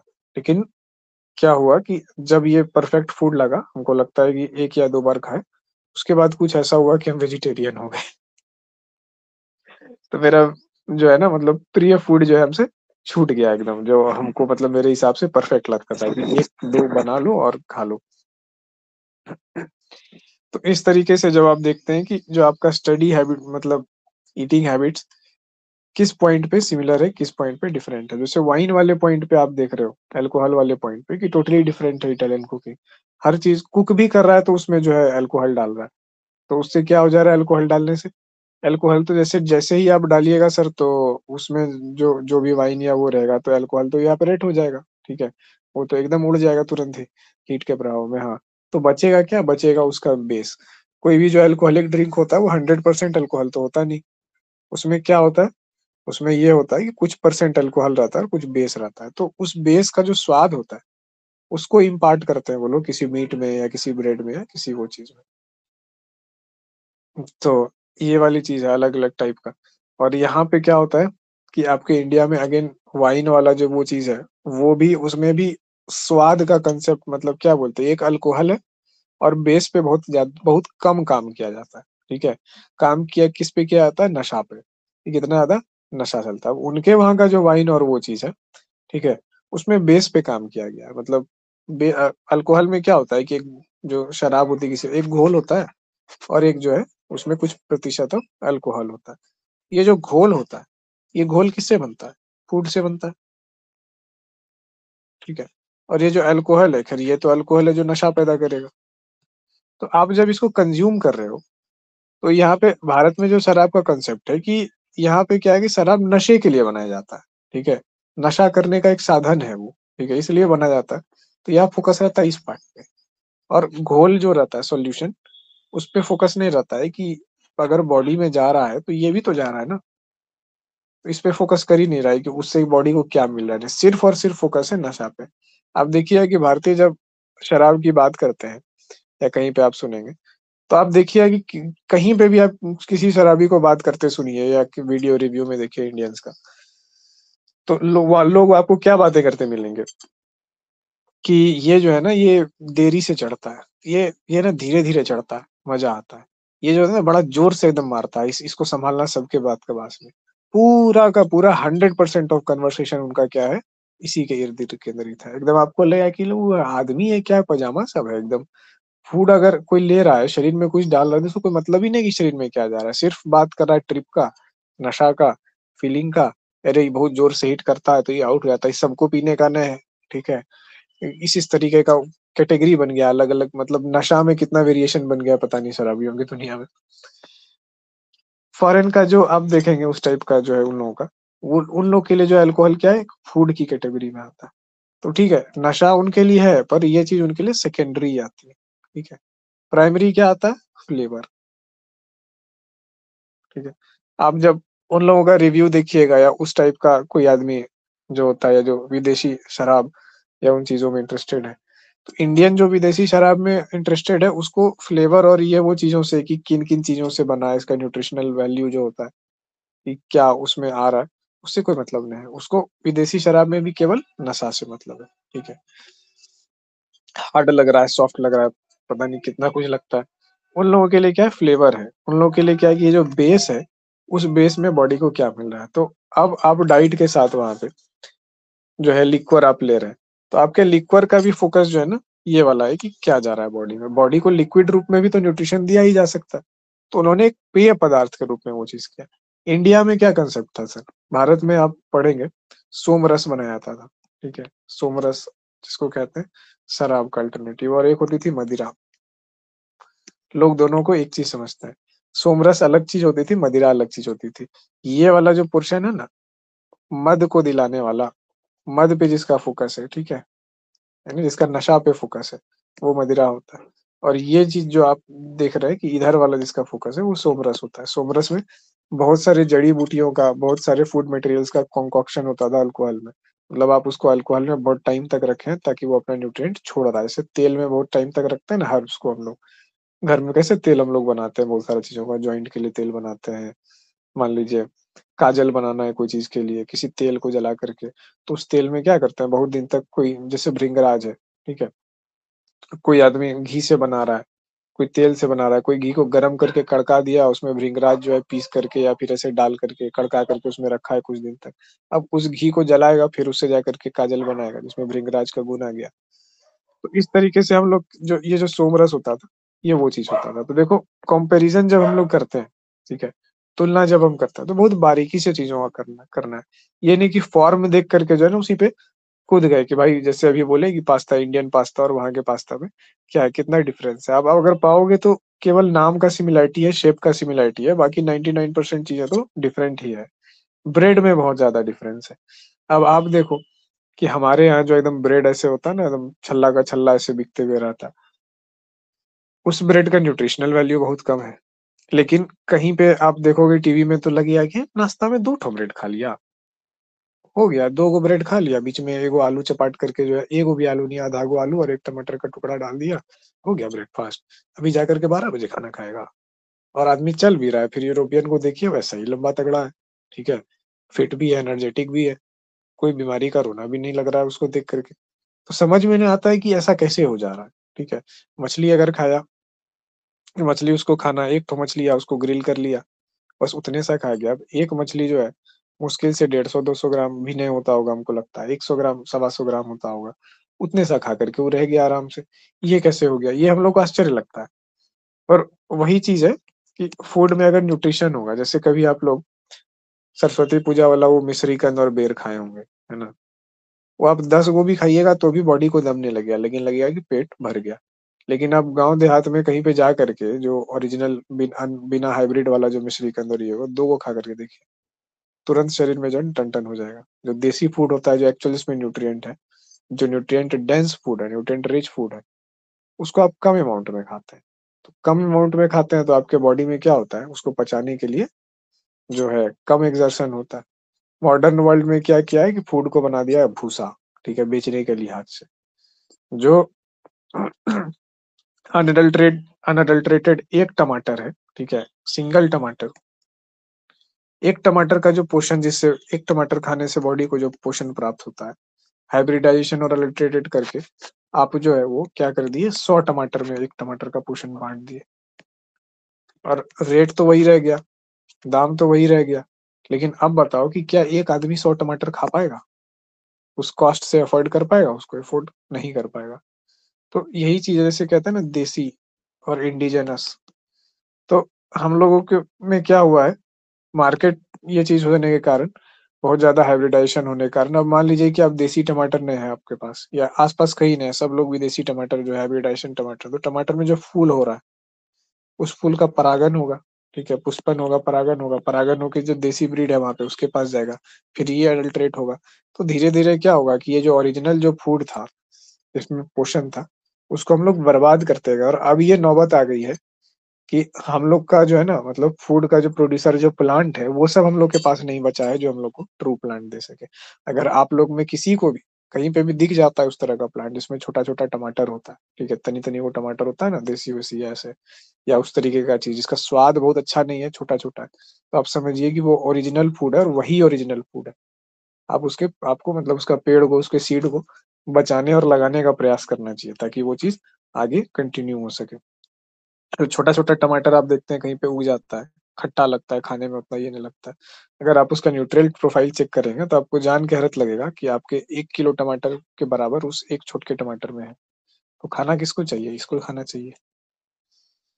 तो इस तरीके से जब कंपेयर करते हैं, फूड का कंपैरिज़न, ईटिंग हैबिट्स का, तो यही है कॉज़ल कंपैरेटिव रिसर्च। तो कंपेयर तो हम कर रहे हैं सर, ठीक है? पिछले में हम लोगों ने देखा था कि कॉज़ का कैसे निर्धारण करते हैं। तो अब 2 ग्रुप में मान लीजिए हम लोगों ने कंपेयर किया और इसमें मेरा कोई एक क्वेश्चन था। जैसे इसमें मान लीजिए डिफरेंट रीज़न है। अब इसमें हम एक चीज़ लगा देते हैं कि यहाँ पे सिर्फ़ कंपेयर कर रहा है। इसमें एक चीज़ लगा देते हैं कॉज़ल। कॉज़ल मतलब ऐसा क्या कारण है कि फूड में डिफरेंस है? क्या चीज़ है जो कि फूड में डिफरेंस कॉज़ कर रही है? तो अब इसको हम लोग देखते हैं कि फूड में डिफरेंस क्यों होता है? 2 आदमी फूड खा रहा है। आप ही लोग बताइए कि 2 आदमी अलग-अलग अगर फूड खा रहा है, मेरा फूड हैबिट अलग है, आपका फूड हैबिट अलग है, तो क्यों इसका कारण क्या होगा?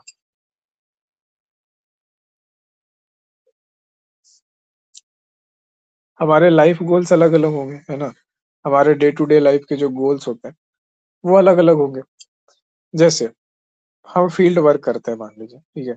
दिन भर हमको जो है ना फील्ड में ही घूमना है, एकदम मोटरसाइकिल चलाते रहना है, यहाँ से वहाँ जाना है, गर्दा, धूल, ऐसे-वैसे सब चीज़ों से रूबरू होना है। तो यहाँ मिलना है, वहाँ मिलना है लोगों से। एनर्जी एक्सपेंडिचर मेरा बहुत ज़्यादा है, तो हम क्या खाएँगे? हम खाएँ मेरे हम मेरा प्रिय भोजन क्या होगा? मेरा प्रिय भोजन होगा चिकन चावल। हम यूजुअली मतलब समझिए कि वेजिटेरियन है, पर जब हम लंबे-लंबे लॉन्ग राइड्स पे जाते हैं मोटरसाइकिल पे, जहाँ 14-14 घंटा, 16-16 घंटा हमको लगातार मोटरसाइकिल चलाना होता है और पता नहीं कहाँ क्या मिलता है। तो हम वहाँ पे क्या करते हैं? हमको पता है कि बॉडी का प्रोटीन रिक्वायरमेंट ऐसे में पूरा नहीं हो पाएगा, ठीक है? और वेज खाना जो है ना, कभी-कभी भारत में भी मिलना बहुत मुश्किल हो जाता है। लगता है कि हम लोग भारत में रह रहे हैं।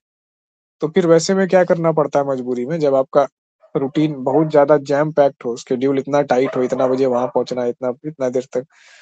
मोटरसाइकिल के लॉन्ग रूट में क्या होता है ना, कि लोगों को लगता है कि नहीं लंबा रूट जा रहे हैं, आराम से जा रहे हैं, धीरे-धीरे। ये नहीं होता। लॉन्ग रूट जब जब जाते हैं, आपको 700 किलोमीटर कवर करना है। 700 किलोमीटर में आप 2 मिनट 4 मिनट भी जो है ना बाइक स्लो करने से आप डरेंगे। क्योंकि वो 2-4 मिनट का बाइक स्लो करना जो है ना, वो आपको कई किलोमीटर का वो चीज़ दे देगा। टाइम एकदम जो है ना पूरा रिस्ट्रिक्टेड होता है। तो काइंड ऑफ मिशन वाला भी होता है कि इतने बजे वहाँ पे पहुँच जाना है, फिर जाके ये काम करना है, फिर इतने बजे वहाँ से निकल जाना है, ठीक है? तो वो चीज़ होता है, तो उसके लिए आपको एक सर्टेन स्पीड में मोटरसाइकिल चलानी होती है, आपको उस स्पीड से नीचे नहीं जाना होता है। तो इसी कारण से कभी भी बाइक राइड में देखिएगा जल्दी पिलियन पीछे बैठा करके आदमी को नहीं ले जाया जाता है। 2 बाइक से जाते हैं। क्यों?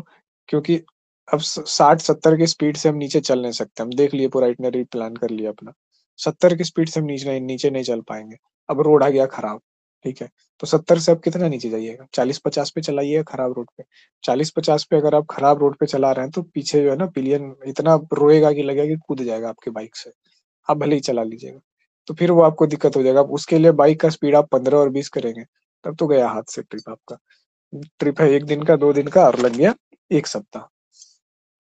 तो इस तरीके की चीज़ें जब होती है, आप एडवांस में प्लान करके जा रहे हो, तो आप क्या कर रहे हो कि आप देख रहे हो कि कॉज़, ठीक है? क्या कॉज़ है? अगर 2 व्यक्ति बाइक से गया, है ना? दोनों को कंपैरिज़न कीजिए कि दोनों व्यक्ति बाइक से जा रहा है। एक जो है ना मतलब उस मोटरसाइक्लिंग माइंडसेट का व्यक्ति नहीं है, वो शौकीन है, उसको लग रहा है कि ये बाइक हो गया, ठीक है? पेट्रोल हो गया, तो उसके बाद चलते हैं लॉन्ग राइड पे। और एक जो है सीज़न्ड है, जो एक प्रोफ़ेशनल है उस चीज़ में लॉन्ग राइडर में। दोनों को कंपेयर करते हैं, कितना ज़्यादा अंतर मिलेगा और उसका कारण क्या होगा? जैसे फूड का हमने बोला ना कि लाइफ़ गोल्स, वहाँ पे मोटरसाइकिल राइडिंग में हम जाएँगे, तो अगर मेरा फूड गोल नहीं पूरा होगा, तो हम क्या करेंगे? पानी तो साथ में रखेंगे, लेकिन टाइमिंग का इतना ज़्यादा इश्यू है कि हम बार-बार रुक करके जो है ना खाना नहीं खा सकते। हर 2 घंटे पे, 3 घंटे पे ऐसे लोग मतलब जो लोग नहीं जाते हैं राइडिंग पे, उनको ये लगता है कि हाँ, मोटरसाइकिल से जाएँगे, आधे 1 घंटे पे रुक जाएँगे, 10-10 मिनट रुकेंगे, 15-15 मिनट रुकेंगे, तो पता चलेगा कि 200 किलोमीटर कवर करने में आपको जो है ना 24 घंटा लग गया, ठीक है? तब समझ में आएगा अरे राम! ये क्या हो गया? तो वैसे केस में क्या करना होता है, वैसे केस में मेरे जैसा आदमी भी जो है ना, जो स्टॉन्च एकदम वेजिटेरियन है, उसको मजबूरी में बॉडी को देखते हुए नॉन-वेज खाना पड़ता है कि जब एकदम टाइम का पूरा मेरे पास कांस्टेंट है कि इतना घंटा में जो है ना, जैसे 48 घंटा में जो है आपको 800 किलोमीटर का टूर करके वापस आ जाना है, टू एंड फ्रो। फिर आपको ये काम है, ये ऑफिस है। तो वहाँ पे हमको सब चीज़ को दरकिनार करके नॉन-वेज खाना पड़ता है। क्या खाते हैं? चावल खाएँगे और चिकन खाएँगे, ठीक है? या नहीं तो अगर केवल चिकन होगा तो भर के वो खा लेंगे, तो वो डाइजेस्ट करने में बहुत टाइम लगेगा और हमको बहुत देर तक भूख नहीं लगेगा, बॉडी को स्लो-स्लो जो है धीरे-धीरे एनर्जी देता रहेगा और ऊपर से हम वेजिटेरियन हैं, तो मेरे जैसा वेजिटेरियन आदमी तो सुबह में अगर एक बार 24 घंटा में 1 बार चिकन अगर खाएगा, तो फिर वो 24 घंटा तक कुछ नहीं खाना पड़ेगा उसको, खाली पानी पीते जाएगा वो। तो भर के चिकन चावल एक बार खा लिया तो ये वाली स्थिति है, तो वैसे केस में क्या करना होता है? वैसे केस में हमको नॉनवेज खाना पड़ता है और फिर जो है ना, बस प्रभु का नाम लेके माफ़ी माँग के नॉनवेज खा करके फिर जो है हम अपने काम पे निकल जाते हैं। तो ये चीज़ है, उसके बाद नॉनवेज आप खा लिए, आप उसके बाद 2-3 दिन तक बहुत एकदम ना के बराबर खाना खाएँगे, एक दिन आप उपवास करोगे, एकदम ना के बराबर खाना खाओगे, जितना है वो बॉडी से पूरा बर्न-वर्न होके सब निकल जाए एकदम पूरा वो चीज़ें। क्योंकि जो थोड़ा सेंसिटिव लोग होते हैं, नहीं खाते हैं, ध्यान-व्यान वगैरह ये सब चीज़ों में रहते हैं, उनके बॉडी पे असर होने लगता है, उनको महसूस होने लगता है ना, वो अजीब-सा लगता है वो फ्रेश और फ्री महसूस नहीं करते हैं वो लोग। वो समझ में आ जाता है कि मेरे बॉडी के लिए नहीं है अच्छा, प्रभाव नहीं डाल रहा है। तो फिर आप वैसे करके उसको जल्दी से बर्न करके निकाल रहे हो। तो यहाँ पे जो कॉज़ था, ठीक है? आप देखो किसी व्यक्ति ने जो नॉन-वेज ईटर है उसने खाया, क्यों खाया? क्योंकि लाइफ़ चॉइसेस थी। मेरे और आपके फूड में अंतर इसीलिए है क्योंकि मेरे और आपकी लाइफ़ चॉइसेस अलग-अलग है। हम लोग क्या है कि मज़दूर क्लास है, ठीक है? इंडिया में जो भी है वो लेबरर है। वो दिखता भले ही है कि दुकान का मालिक है ये वो, पर आप उसका प्रोफ़ाइल देखोगे, उसका वर्क आवर देखोगे, उसका देखो कितना कैलोरी वो एक्सपेंड कर रहा है एक दिन में, तो वो क्या है? लेबरर है। अब आप बोलिए कि सर सेडेंटरी लाइफ़स्टाइल है, डॉक्टर कह रहा है कि बैठे हुए हैं तो आप कैलोरी खर्च नहीं कर रहे हैं। आप तो आपको जो है कम कैलोरी लेना चाहिए। तो ये भी क्या है, एक फ्लॉ है। उस डॉक्टर ने पता नहीं ब्रेन को पढ़ा ही नहीं है, न्यूरो साइंस पढ़ा ही नहीं है, उसको लगता है कि कैलोरी केवल जो है ना मसल हिलाने से और चलने फिरने से खर्च होता है। जबकि वास्तविकता क्या है, आप आपके बॉडी का 90% कैलोरी जो है ना आपका ब्रेन खर्च करता है, ठीक है? 10% कैलोरी में आपका जो होता है क्या होता है, सारा काम होता है, चलना फिरना, कपड़ा धोना, ठीक है, सामान उठाना, घर में जितना भी शारीरिक श्रम करते हैं। तो आपको अगर मोटापा हटाना है, ठीक है, आपको कुछ भी करना है, आपको फिटनेस रखना है, बॉडी में आपको कम कैलोरी, कम शुगर रखना है, तो काम कहाँ करना है? यहाँ आपके काम करना है। ब्रेन जो है भूखा है एकदम ग्लूकोज का, एल्को मतलब क्या बोलते हैं, पूरा का पूरा भूखा है, कैलोरी पे कैलोरी बर्न किया जा रहा है, तो इसको चलाओ ना यार, इसको टास्क दो, इससे हैवी काम कराओ। देखो आप अपने आप स्लिम रहोगे। आप लोग नोटिस किए, ये बहुत कॉमन सा बात है कि देखे होंगे कि कहा जाता है कि स्टूडेंट लाइफ में आदमी कितना भी खा रहा है, जो पढ़ने वाला बच्चा है तेज, ये बड़े लोगों में कॉमन बात है कि स्टूडेंट लाइफ में कितना भी खा रहा है, खूब पढ़ने वाला बच्चा है, तो वो एकदम पतले हैं, सुखड़े हैं, और फिर आप देखिएगा कि उसका ब्रेन जो है बहुत सही काम कर रहा है, पूरा उसका फायदा उठा रहा है, खूब तेज है पढ़ने में, मैथ बना रहा है, ये वो। ऐसे अच्छे बच्चे या लोगों को आप लोग देखेंगे बहुत सारा कॉमन होगा, ठीक है? एक्सेप्शन भी है, ठीक है, ऐसा नहीं कि मोटा बच्चा नहीं, बिल्कुल है मोटा बच्चा, वो भी पढ़ने में तेज है। लेकिन मेन चीज ये है कि अगर 100 कैलोरी, मतलब मान लीजिए कि 100 तो नहीं, 2000 कैलोरी, 2000 कैलोरी आपको दिया जाए किसी व्यक्ति को, ठीक है, पर्सन ए है, और दूसरा है पर्सन बी, इसको भी 2000 कैलोरी दिया जाए। पर्सन ए जो है ना, ये पढ़ता है बहुत, ये बौद्धिक कार्यक्रम जो है इसका ज्यादा करता है, और ये फिजिकल कार्यक्रम बहुत कम करता है, ठीक है, ना के बराबर करता है। फिर भी क्या होगा, तो क्या होगा कि इसकी कैलोरी जो है ना ज्यादा बर्न होगी बी की तुलना में। बी क्या दिखता है, अब जो है पर्सन बी है, ठीक है, मान लीजिए कि ये पुरुष हो गया, ठीक है, मेल, और ये फीमेल होगी, महिला होगी। ये मिस बी जो है ना, ये क्या करती है, ये जुम्बा करती है, ये टहलने के लिए जाती है, और ये जो है ना उसके बाद जो है फिर ये सोच रही है कि थोड़ा दौड़ भी लिया जाए। उसके बाद पूरा दिन में काम भी करती है, एकदम घर साफ कर रहे, ये कर रहे, वो कर रहे, शरीर को चला रहे, मोटापा कम हो ही नहीं रहा, ठीक है, एकदम ये हो ही नहीं रहा। आप जो है कि जो कैलोरी सही से बॉडी फंक्शन ने, मतलब है ना, कैलोरी जो चीज मसल से और इससे जो इतना कम कैलोरी कंज्यूम करके काम कर रहा है, आप वहां पे जो है आप पूरा फोकस किए हुए, आप उससे वो चीज कर रहे हो भैया, यहाँ पे कर लो ना। ब्रेन को टास्क दो, हैवी चीजें पढ़ना चालू करो, पजल्स बनाओ, कंफ्यूजन करो, नई चीजें सीखो। जो सब्जेक्ट से आपको डर है, जैसे मैथ से बहुत लोगों को डर होता है, एकदम मन भी नहीं करता, आप पीछे पड़ जाओ उसके, बनाने लग जाओ, प्रॉब्लम्स बनाना चालू करो, और उसके बाद देखो कि अगर आपका कैलोरी तेजी से नहीं बर्न होता है, क्योंकि न्यूरॉन सबसे ज्यादा कैलोरी बर्न करता है पूरे बॉडी के सेल्स में, तो क्या होगा, आपका बॉडी कैलोरी डिफिसिट के स्टेट में जाएगा।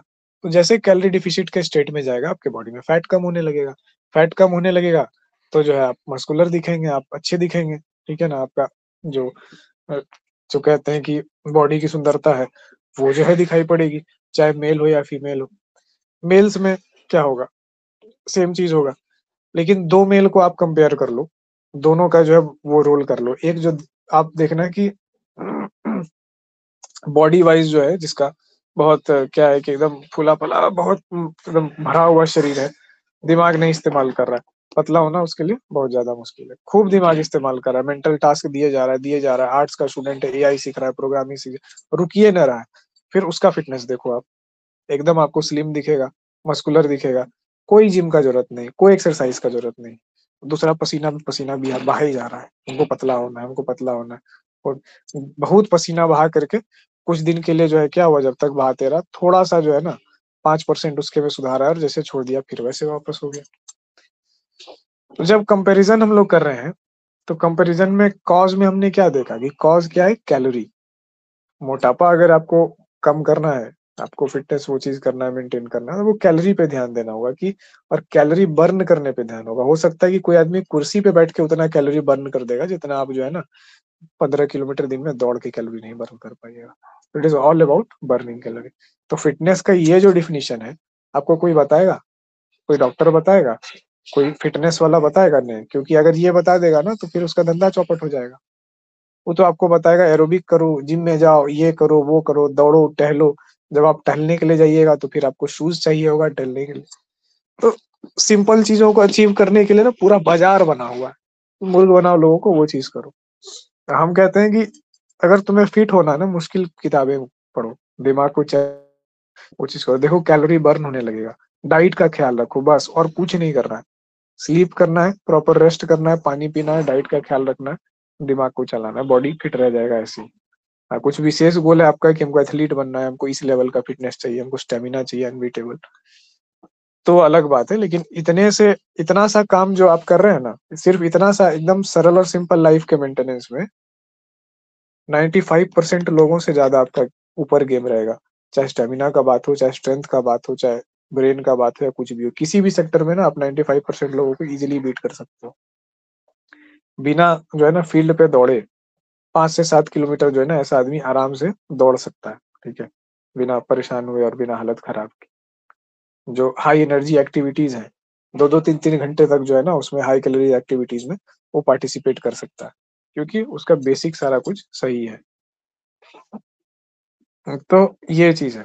अब कॉज की बात की हमने, कैसे जो है एक कारण बनता है चीजों को मॉडिफाई करने का। फूड डाइट्स जैसे है वो चेंज होंगी, उसका कारण क्या है कि आपका रोल चेंज होगा, आपकी लाइफ की एक्सपेक्टेशन चेंज होगी, आप जो लाइफ में कर रहे हैं वो चीज चेंज होगा। लेकिन अगर मान लीजिए कि इसके विपरीत है, अब आप कहिए कि सर दिमाग लगाने से जो है मोटापा कम हो जा रहा है, ये चीज हो रहा है, सर आप ये क्या बात बोल रहे हैं। तब तो इतना इतना आदमी लोग जो ऑफिस में बैठ के काम करते रहता है, ठीक है, जो घंटों तक ऐसे लाइब्रेरी में बैठा रहता है, वो लोग कैसे मोटा हो जा रहा है सर। तो बात ये है कि दिमाग लगाने की जब बात है तो न्यूरल प्रोसेसिंग लर्निंग की बात होनी चाहिए, ठीक है। न्यूरल टास्क प्रोसेसिंग और लर्निंग का मतलब है दिमाग लगाना। दिमाग लगाने का मतलब वो नहीं है कि ऑफिस में सामने कंप्यूटर खोल लिया, टाइपिंग कर रहे हैं, डॉक्यूमेंट पढ़ रहे हैं, ड्राफ्ट कर रहे हैं, इधर से मेल आया उसको रिप्लाई कर रहे हैं, एक फाइल आया उसको अगले को जो है ये कर रहे हैं, तो आपका दिमाग नहीं लग रहा है वहां पे। दिमाग आपका क्या सेंट बैठा हुआ है, तो आपका कैलोरी कहीं नहीं बर्न हो रहा है, समझ रहे हैं। चेयर पे बर्न नहीं हो रहा है। 90% ऑफ जॉब है जो कहते हैं कि हम चेयर जॉब करते हैं, हम दिमाग वाला काम कर रहे हैं, वो दिमाग वाला काम नहीं कर रहे हैं। वो बहुत बेसिक जो है ना मैनेजमेंट कर रहे हैं चीजों का। तो जब आप मैनेजमेंट कर रहे हो चीजों का, तो कहाँ कैलोरी बर्न हो रहा है। कैलोरी तो तब ना बर्न होगा जब नए न्यूरॉन्स कनेक्शंस फॉर्म करेंगे, ठीक है, जब न्यूरल लेवल पे जो है इम्पल्स का बहुत ज्यादा ट्रांसमिट होगा। दिमाग में बंद होता क्या है, हमारे जो फूड है वो आयंस में कन्वर्ट होते हैं, मिनरल्स। आयंस क्या होता है, इलेक्ट्रिसिटी के रूप में जो जाता है। दिमाग क्या कर रहा है, सर्किट है जहाँ पे इलेक्ट्रिक इम्पल्स पैदा हो रहा है, बिजली के झटके जो है जा रहे हैं। तो बिजली का झटका जितना हाई पावर का होगा, जितना बार होगा, एनर्जी उतना ज्यादा कंज्यूम करेगा। कॉमन सा लॉजिक है। जनरेटर पे जितना ज्यादा आप पावर जनरेट करेंगे तो उतना ज्यादा पेट्रोल जलेगा। तो आप पावर जनरेट करोगे तब तो पेट्रोल जलेगा। आप पावर जनरेट कर ही नहीं रहे हो, ठीक है, बस जनरेटर को जो है ना हाथ से पकड़े कैसे धीरे धीरे कछुआ चाल की तरह स्टार्ट नहीं कर रहे हो आप उसको, कछुआ चाल की तरह बस खाली घुमाए रखे हो। तो जो लोग जॉब कर रहे हैं या प्रिपरेशन कर रहे हैं लेकिन उनका लर्निंग नहीं हो रहा, उनका टास्क का न्यूरल प्रोसेसिंग नहीं हो रहा, जो ऑलरेडी जो पाथवेज बने हुए हैं उसी पर चीजें जा रही है, तो क्या मोटापा कम होगा। वैसे में चाहे आप यूपीएससी का भी प्रिपरेशन करोगे तब इवन यूपीएससी के प्रिपरेशन में भी न्यूरल प्रोसेसिंग और लर्निंग का बहुत कम महत्व है। एक टाइम पे आप न्यूरल प्रोसेसिंग और लर्निंग कर लेते हैं और फिर वो पाथवेज आपके ब्रेन में फॉर्म हो जाते हैं, तो फिर आप रिवाइज कर रहे होते हैं। वैसे में आपकी कैलोरीज बर्न नहीं होगी, ठीक है। तो कैलोरीज बर्न किसकी होगी, जो रिलेंटलेस लर्नर है। रिलेंटलेस मतलब रुकेगा ही नहीं, एकदम एकदम नहीं रुकेगा वो। अगर आज वो जो है ना इंग्लिश मास्टर कर लिया तो आपको कल वो चाइनीज सीखते हुए दिखाई देगा, कल चाइनीज मास्टर कर लिया तो परसों संस्कृत सीखते हुए दिखाई देगा। कोई उसको समझ ही नहीं पाएगा कि जो है ना कि कर क्या रहा है, चाह क्या रहा है, ठीक है। अब उसका चाहे ईगो हो कि नहीं भाई हमको मोस्ट लर्नड लैंग्वेज बनना है, या फिर वो इस चीज को समझता हो कि हमको फिटनेस मेंटेन करने का सबसे अच्छा तरीका है, मजा भी आ रहा है, नई चीज सीख रहे भी रहे हैं, फिटनेस भी मेंटेन हो रहा है, ब्रेन का कैपेसिटी भी बढ़ रहा है, और यही मेरे में जेनेटिक परिवर्तन भी ला रहा है। एज अ ह्यूमन बीइंग हम इवोल्यूट भी हो रहे हैं, यही जीन जो है हम अगले को अपने लीनियज को पास ऑन भी करेंगे। जब सोशल कंपटीशन में वो आगे आएगा लीनियज में, तो क्या होगा कि वो अलग ही महसूस करेगा, जैसे ही वो इन जीन्स को और इन प्रोसेस में जाकर के उन मेमोरीज को, जेनेटिक मेमोरीज को ट्रिगर करेगा, तो उसके लिए ये चीजें, जो मुश्किल चीजें हम करके जा रहे हैं, ये चीजें करनी ज्यादा आसान होगी अन्य की अपेक्षा। ठीक है, अगर हम अपने आप को फिजिकली ट्रेन कर रहे हैं, क्या बोलते हैं, जैसे नंचक्स होते हैं मार्शल आर्ट से किसी भी चीज के लिए, तो क्या कर रहे हैं आप, बॉडी के काइनेस्थेटिक इंटेलिजेंस को ट्रेन कर रहे हैं, बॉडी के बैलेंस को ट्रेन कर रहे हैं। लाइफ टाइम आप उसको ट्रेन करते जाएंगे तो आपका एक एक सेलुलर लेवल पे क्या होगा, वो जेनेटिक इन्फॉर्मेशन फीड हो जाएगा। तो बेसिकली क्या होगा कि आप जो प्रॉपर्टीज अपने ऑर्गेनिज्म के अंदर ला रहे हैं, अपने बॉडीज के अंदर ला रहे हैं, तो आप इवोल्यूशन के पाथ पे, आप इवोल्यूट कर रहे हैं, आप बेटर बनते जा रहे हैं। ठीक है, तो कोई आदमी इस रिलेंटलेस चीज को चेंज कर रहा है, न्यूरल प्रोसेसिंग जो उसको समझ गया है कि ब्रेन जो है ना स्पॉन्ज है, लर्निंग मशीन है, इसको सिखाते जाओ, इसको डालते जाओ मटेरियल, तो उसके जो न्यूरल कनेक्शन होंगे, जो एक नेटवर्क है, मान लीजिए ऐसे ऐसे ऐसे करके न्यूरल नेटवर्क हो गया, और एक इतना ज्यादा सघन है, ठीक है, तो ज्यादा इंटेलिजेंट कौन होगा, जिसमें बहुत ज्यादा न्यूरल नेटवर्क होंगे, कुछ चीजों को बहुत अच्छे से देख पाएगा, समझ पाएगा, उसके कनेक्शंस को जो है वो चीज कर पाएगा, प्रोसेस कर पाएगा, कठिन चीजें कर पाएगा, लाइफ के प्रॉब्लम्स को, चैलेंजेस को मतलब जो है ना फेस कर पाएगा।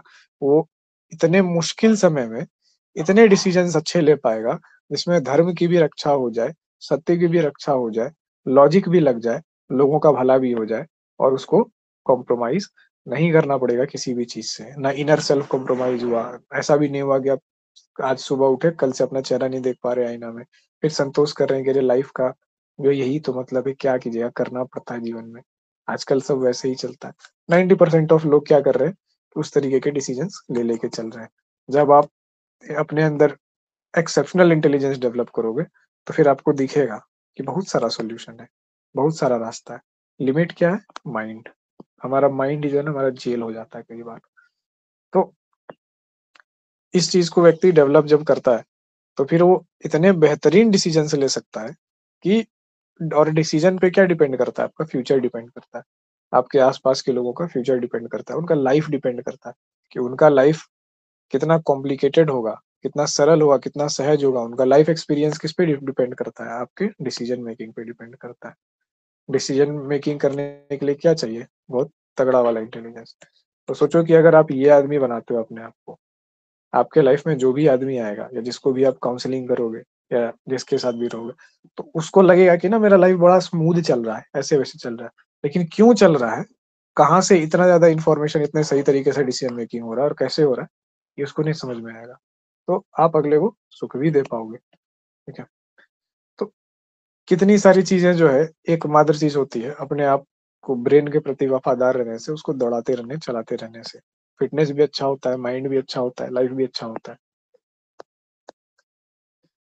और शर्त क्या है, ब्रेन को अगर आप जला रहे हो, दौड़ा रहे हो, चला रहे हो, तो भैया इसको तेल भी देना होगा। ठीक है, इसको ऑयल, इसका इसका जो फूड है, इसका जो रिक्वायरमेंट है वो भी पूरा करो। फैटी एसिड्स डालो डाइट में। हमको देख करके कोई नहीं कहेगा कि हम इतना ज्यादा फैट कंज्यूम करते हो, कोई भी नहीं कहेगा। एक एक जगह का नस दिखाई पड़ता है मेरा, इतना ज्यादा कैलोरी खाते होंगे, एकदम पड़े रहता है एकदम रिलेंटलेस तरीके से उसके पीछे। एक वो खत्म हुआ, दूसरा, दूसरा हुआ, तो तीसरा। कॉज को जब आप देख रहे हो किसी भी चीज का, कोई चीज कैसे ट्रिगर कर रही है, अब जो कॉज हुआ, कंपैरिजन हुआ, दोनों को मिला दो। ठीक है, तो क्या बन गया, आपको बन गया मोमेंट ऑफ रियलाइजेशन। अरे इसमें इसमें ऐसा सिमिलरिटी है, इसमें ऐसा सिमिलरिटी है, अच्छा दोनों चीजें सिमिलर है, इसमें ये डिफरेंस है, इसमें ये डिफरेंस है, और इसका कारण क्या है। जैसे कारण मिलेगा ना, तो फिर आपको ये वाला इस तरीके से पॉइंट होगा, जुड़ेगा चीजें। ये एक पॉइंट, ये दो पॉइंट, मिल गया बीच में एक तीसरा कॉमन पॉइंट। ठीक है, कारण मिल गया। अब ये जो आपको मिल गया कारण, तो इसके थ्रू क्या हुआ कि एक कारण जो है, आप इसको देखो और कनेक्ट करो चीजों को, आपको मिल गया रीजन। तो नॉलेज का स्तर जो है ये एक लेवल और एडवांस हुआ। पहले आप केवल ऑब्जर्वेशन के आधार पे थे, ऑब्जर्वेशन के आधार में आप ऑब्जर्व कर रहे थे सिमिलैरिटी और डिफरेंस। अब आप ऑब्जर्वेशन से किस पे आ गए, एनालिसिस के आधार पे आ गए, एनालिसिस के बेसिस पे आ गए। तो कॉग्निटिव प्रोसेस एक स्टेप हाइयर हो गया आपका। इन दोनों को मिला दो, जहाँ पे ऑब्जर्वेशन भी हो गया, जहाँ पे एनालिसिस भी हो गया। रिसर्च क्या कहता है, यही तो कहता है, ऑब्जर्वेशन करो, फैक्ट्स निकालो, उसका एनालिसिस करो, उसको इंटरप्रेट करो, और इंटरप्रेट करके बताओ दुनिया को कि ये सत्य है, ये चीज पाया है हमने। तो कॉजल कंपेरेटिव रिसर्च, जहाँ पे कॉजैलिटी भी जुड़ती है कि कोई चीज क्यों हुई, और कंपैरिजन भी जुड़ता है। ठीक है, तो इसको इसी दृष्टिकोण से देखिए, दो चीजों को अलग अलग तरीके से देखते हैं, दोनों में सिमिलैरिटी बनाते हैं, दोनों में डिफरेंस देखते हैं, उसको पॉइंट आउट करते हैं और फिर उनके कारणों का पता लगाते हैं कि सिमिलैरिटी है तो क्यों है, डिफरेंस है तो क्यों है। ठीक है, इसको लिख लीजिए एक लाइन में यही चीज जो अभी हम बोले। कॉजल कंपैरेटिव रिसर्च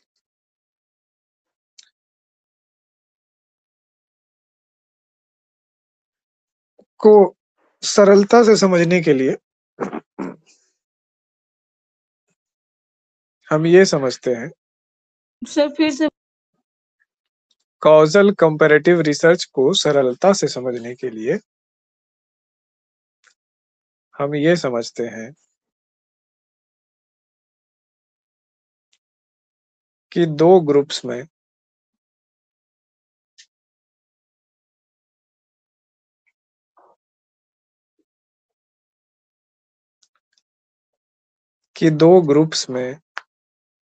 क्या क्या सिमिलैरिटीज और डिफरेंस होंगे,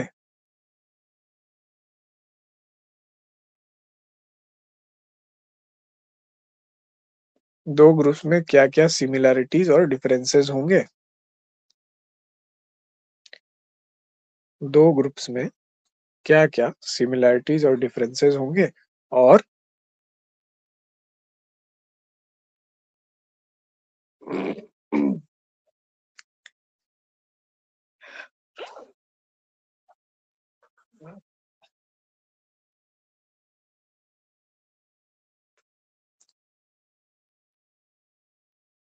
और इन सिमिलैरिटीज और डिफरेंसेस के और इन सिमिलैरिटीज और डिफरेंसेस के क्या क्या कारण होंगे।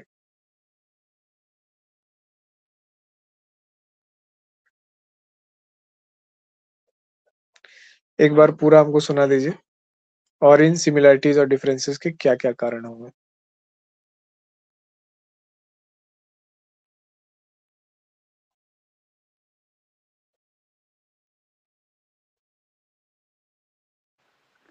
काउजल कंपैरेटिव रिसर्च को समझने के लिए हम ये समझते हैं कि दो ग्रुप में क्या क्या सिमिलरिटीज और डिफरेंसेस होंगे और इन सिमिलरिटीज और डिफरेंसेस के क्या क्या कारण होंगे। ठीक है, तो क्या क्या कारण होंगे ये चीज हम लोग देख लिए, यही चीज क्या हो गई, कॉजल कंपैरेटिव रिसर्च हो गई, बहुत सिंपल सरल लैंग्वेज में। तो इसके अब इसको दो फॉर्म है, अब इसमें एक चीज एक फैक्टर और लगा दीजिए आपको। ठीक है, कुछ और एग्जांपल देख लेते हैं, दो चीज। कोई एंथ्रोपोलॉजिस्ट है, ठीक है, एंथ्रोपोलॉजिस्ट मतलब क्या होता है, जो क्या बोलते हैं, एंथ्रोपोलॉजी को पढ़ता है। एंथ्रोपोलॉजी क्या होती है, इसको मानव शास्त्र या मानव विज्ञान कहा गया। मानव विज्ञान क्या है, मानव विज्ञान वो विज्ञान है जो प्रकृति और वातावरण के अंदर मानव के विकास का अध्ययन करता है। ठीक है, अर्ली मैन जो था, प्राचीन मानव से लेकर के नियोलिथिक है, पैलियोलिथिक है, पूर्व पाषाण युग, नव पाषाण युग, कॉपर एज जो था, ब्रॉन्ज एज था, इन सब चीजों से ट्रेस करते हुए मॉडर्न ये चीज होता है।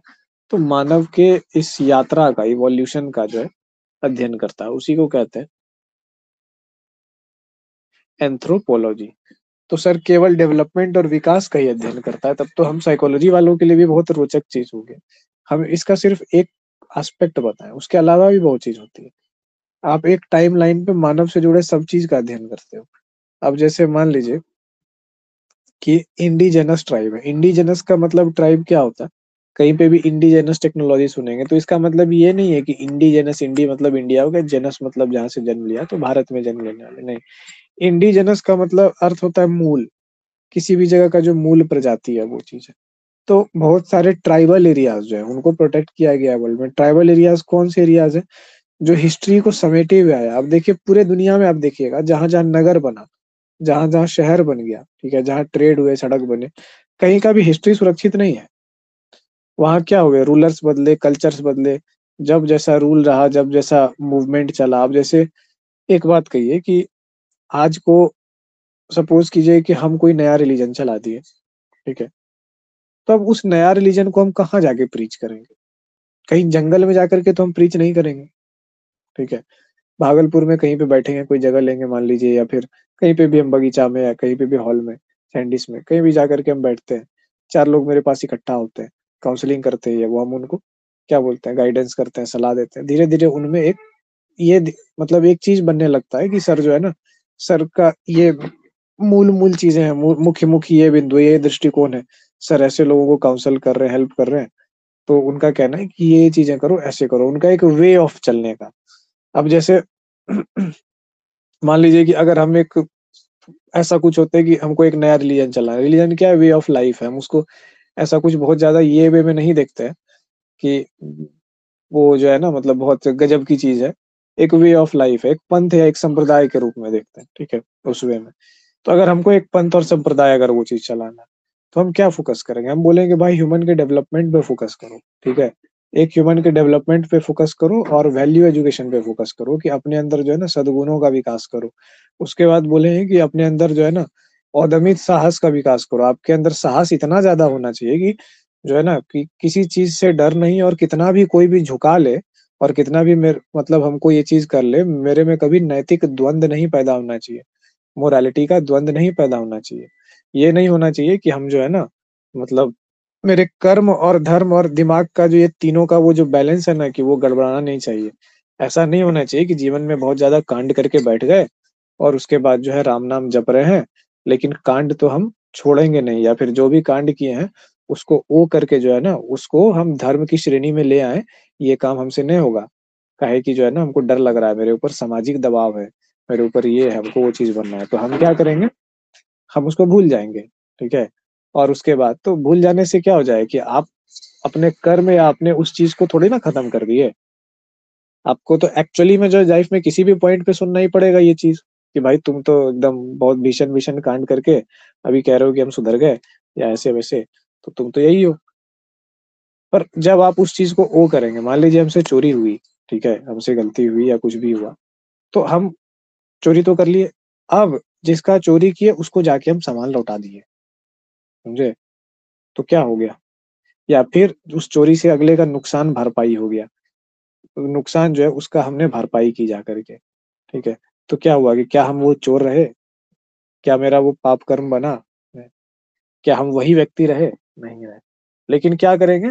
हमसे ही नहीं होगा, काहे कि हम चोर ना कहला जाएँगे। अरे राम रे! सबको पता चल जाएगा कि हम चोर हैं, सबको मालूम चल जाएगा हम चोरी किए। अरे राम रे! क्या हो जाएगा? मेरा थू-थू हो जाएगा। आज के बाद चोरी नहीं करेंगे। आज के बाद से हम कंठी माला जप के राम नाम जो है धारण करेंगे। अब जो हो गया, हो गया। हो गया नहीं होता है। अगर आपने चोरी की है तो आप चोर हो। आप इस चोर जो है ना, जो आप पे लिखा गया आपकी अंतरात्मा पे, और ये जो गिल्ट आपके अंदर आया या जो भी चीज़ आपको ट्रांसफ़ॉर्म कर रही है, आपको धर्म के पथ से हटा रही है, आप उसको ओन करो और आप उसको मिटाओ जा कर के। एक्टिव कर्म करेंगे। फिर क्या होगा? आपको कॉन्शियस साफ होगा।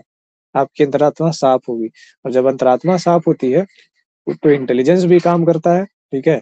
और जीवन में सुख भी आता है चैलेंजेस के बावजूद भी। आप एक अलग लेवल का शांति महसूस करेंगे, उसको बताया नहीं जा सकता। तो धर्म के पाथ पर चलना, अंतरात्मा साफ रखना, ये सब चीज़ें मान लीजिए कि हम किसी को इस तरीके से प्रीच कर रहे होंगे, अगर हम एक रिलीजन बना रहे होंगे। तो क्या होगा कि मेरे आस-पास जो लोग होंगे, वो उसको सुन रहे होंगे।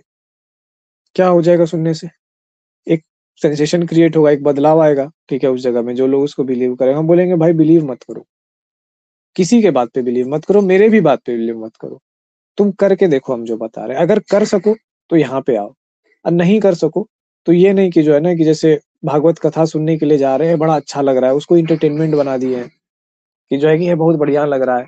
ईश्वर की बातें सुन रहे हैं, एकदम आयतें सुन रहे हैं, ये वो सुन रहे हैं, बाबा को सुन रहे हैं, सुन के बड़ा अच्छा महसूस होता है। लेकिन जब काम करना होगा ना, तो उस समय जो है ना एकदम फट के हाथ में आ जाएगा कि धर्म के रास्ते पे चलना तो बहुत मुश्किल है, हम तो चल नहीं पाएँगे, भगवान हमको माफ़ कर दीजिए, हमसे पाप हो गया।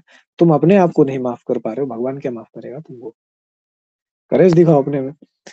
तो वो चीज़ हमने की, इम्पार्ट की। मेरे रिलीजन के कुछ-कुछ कैरेक्टरिस्टिक्स दिखे। ये जो बाबा है ना, ये बाबा करेज की बात करता है, ये बाबा ट्रुथ की बात करता है। बोलता है चाहे कुछ भी हो जाए जीवन में, ट्रुथ को अबैंडन नहीं करना।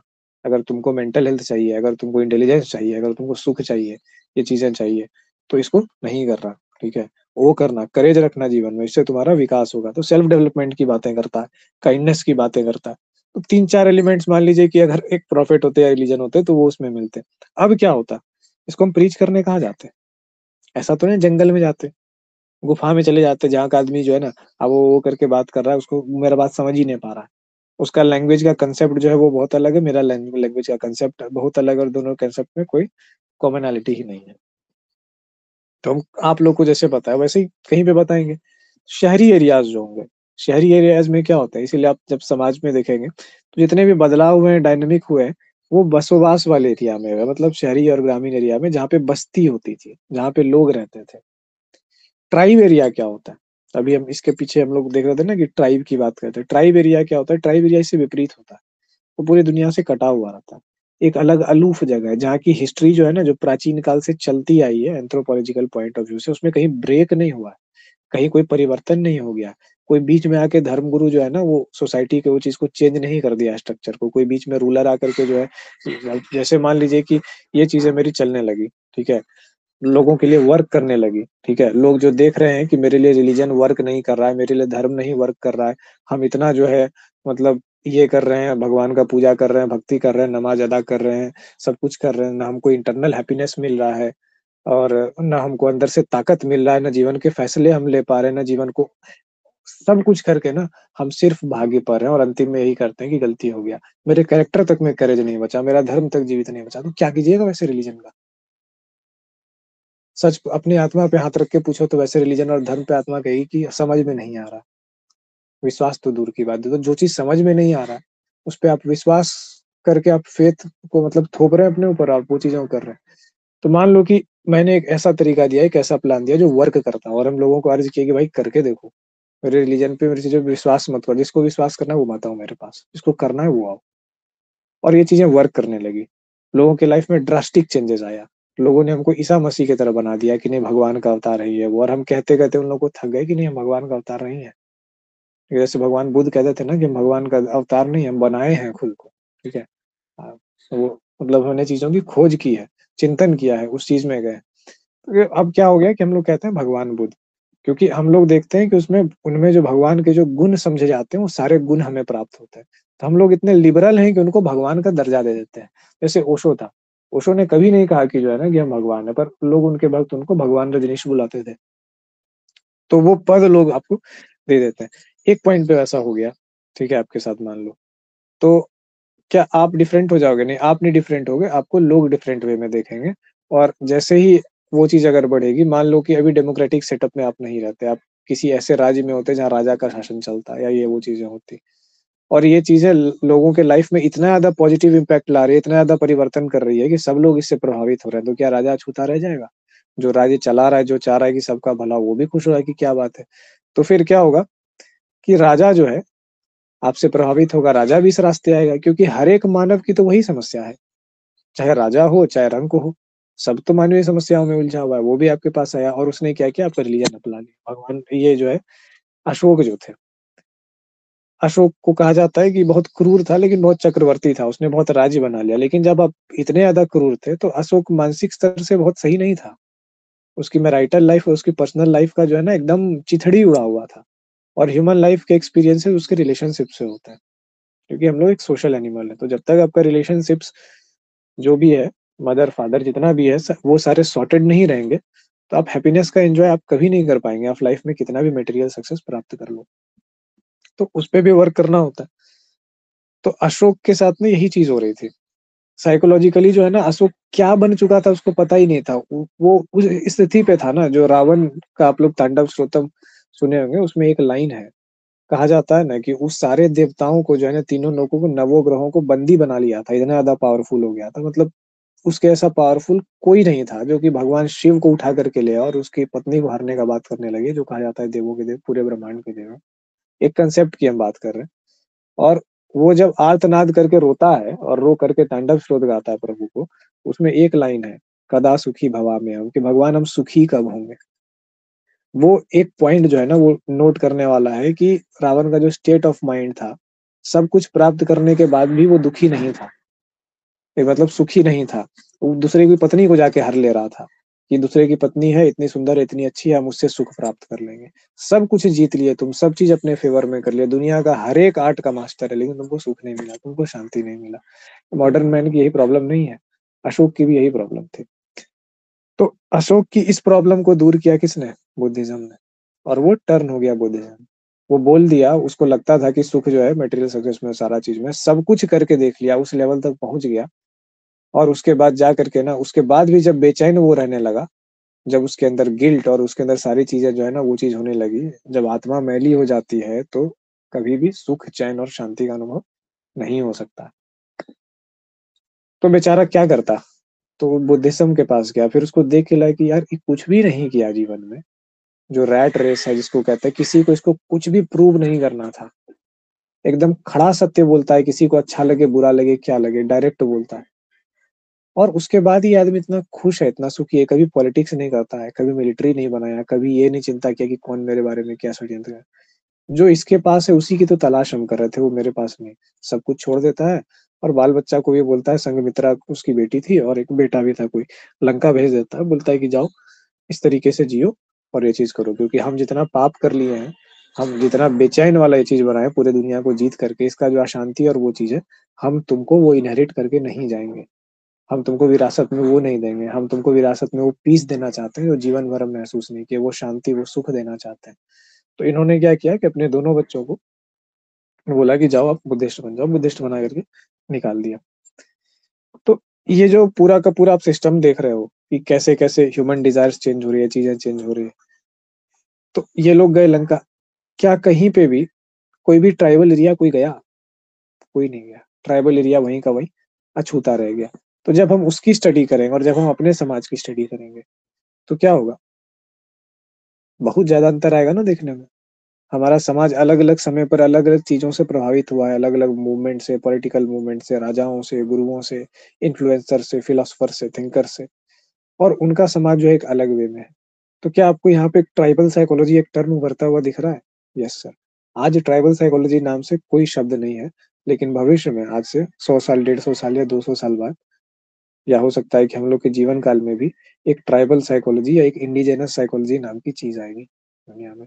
एंथ्रोपोलॉजी से निकलेगी वो चीज़, कि मानव शास्त्र का अध्ययन, कि उनके समाज और उनके विकास को वो चीज़ है। जब ह्यूमन अपने रूट्स को पढ़ रहे होंगे कि अगर उन रूट्स में, उस टाइमलाइन्स में वो चेंजेज़ नहीं आए होते, वो रिलिजन्स नहीं आए होते, तो हम लोग क्या थे? और फिर वहाँ पे हम लोग कंपेयर करेंगे उन चीज़ों को अपने आप से।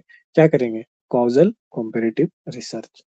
किन-किन चीज़ों ने हमारे संस्कृति, हमारे सभ्यता, हमारे मानसिकता, हमारे सिविलाइज़ेशन को किस-किस पॉइंट पर किधर-किधर मोड़ा है। हिस्ट्री तो यही है ना, इसी को तो हिस्ट्री कहते हैं। अगर साइकोलॉजिकल पर्सपेक्टिव से आप हिस्ट्री को पढ़ते हैं, तो ऐसे ही पढ़ते हैं। हिटलर के टाइम पे जब आप देखेंगे, तो लोगों में क्या था कि ओवर नेशनैलिटी, ठीक है? अति राष्ट्रवाद। अब आप जो है ना दूसरों की हत्या करने पे उतर गए, कि वो जो है ना जर्मनी या फ्रांस है मान लीजिए, वो फ्रेंच है, मारो, फ्रेंच बुरा होता है। कहाँ गया लॉजिक आपका? फ्रेंच बुरा होता है। अगर आप युद्ध भी कर रहे हो तो अपना कॉन्शियस आत्मा तो साफ रखो, कि ये क्लियर हो आपके अंदर कि फ्रेंच बुरा नहीं होता, ये ज़मीन की लड़ाई है। फ्रेंच तुम भी आदमी हो, हम भी आदमी हैं। लेकिन ये मुद्दा जो है ज़मीन का मुद्दा है। अब यहाँ पे तो हमको लड़ना पड़ेगा आपसे, फ़ोर्स करना पड़ेगा। तो माफ़ करना भाई, हम हिंसा कर रहे हैं, जो भी कर रहे हैं, इसको इस तरीके से अगर हम लोग सुलझा रहे हैं तो अब तो करना ही पड़ेगा। तो फिर आप क्या कर रहे हो? उस तरीके से जा रहे हो, है ना? आप में वो चीज़ नहीं है, तो आप में कॉन्फ्लिक्ट या मॉरल वो चीज़ कभी नहीं पैदा हो, वो चीज़ होगा। लेकिन क्या कर रहे हैं? ओवर राष्ट्रवाद में आप जानवर बन रहे हैं। फ्रेंच है, ये होगा, तो उसको मारो फ्रेंच को, ऐसे फ्रेंच खराब होता है। जहाँ फ्रेंच को देखो बम से उड़ा दो। फ्रेंच का बच्चा है, अरे! फ्रेंच की अगर बच्ची दिख गई, लड़की दिख गई, तो बस उसके साथ दरिंदों वाला व्यवहार करो। तो ये क्या हो रहा है? तो गड़बड़ चीज़ें आप कर रहे हो। कभी भी किसी भी कॉन्फ्लिक्ट में ना इतना ग्रेस ज़रूर रखना चाहिए कि आप व्यक्ति से नफ़रत ना करें, ठीक है? आप व्यक्ति से झगड़ा ना करें। आप बहुत क्लियर होकर के ना ये चीज़ पे स्पष्ट हों कि दोनों के बीच कॉन्फ्लिक्ट ऑफ इंटरेस्ट है। कोई एक चीज़ है जिसको लेके इंटरेस्ट है, ठीक है? आप उस व्यक्ति को हार्म नहीं करेंगे, ठीक है? इतना भी नीचे नहीं गिर जाना है। एक कॉन्फ्लिक्ट ऑफ इंटरेस्ट है, सिर्फ़ इंटरेस्ट भर, कोई दुश्मनी नहीं है किसी से।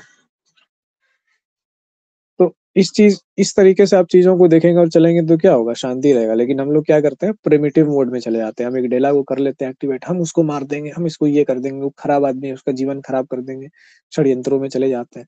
क्या जाता है? आपकी शांति चली जाती है, सुख चला जाता है।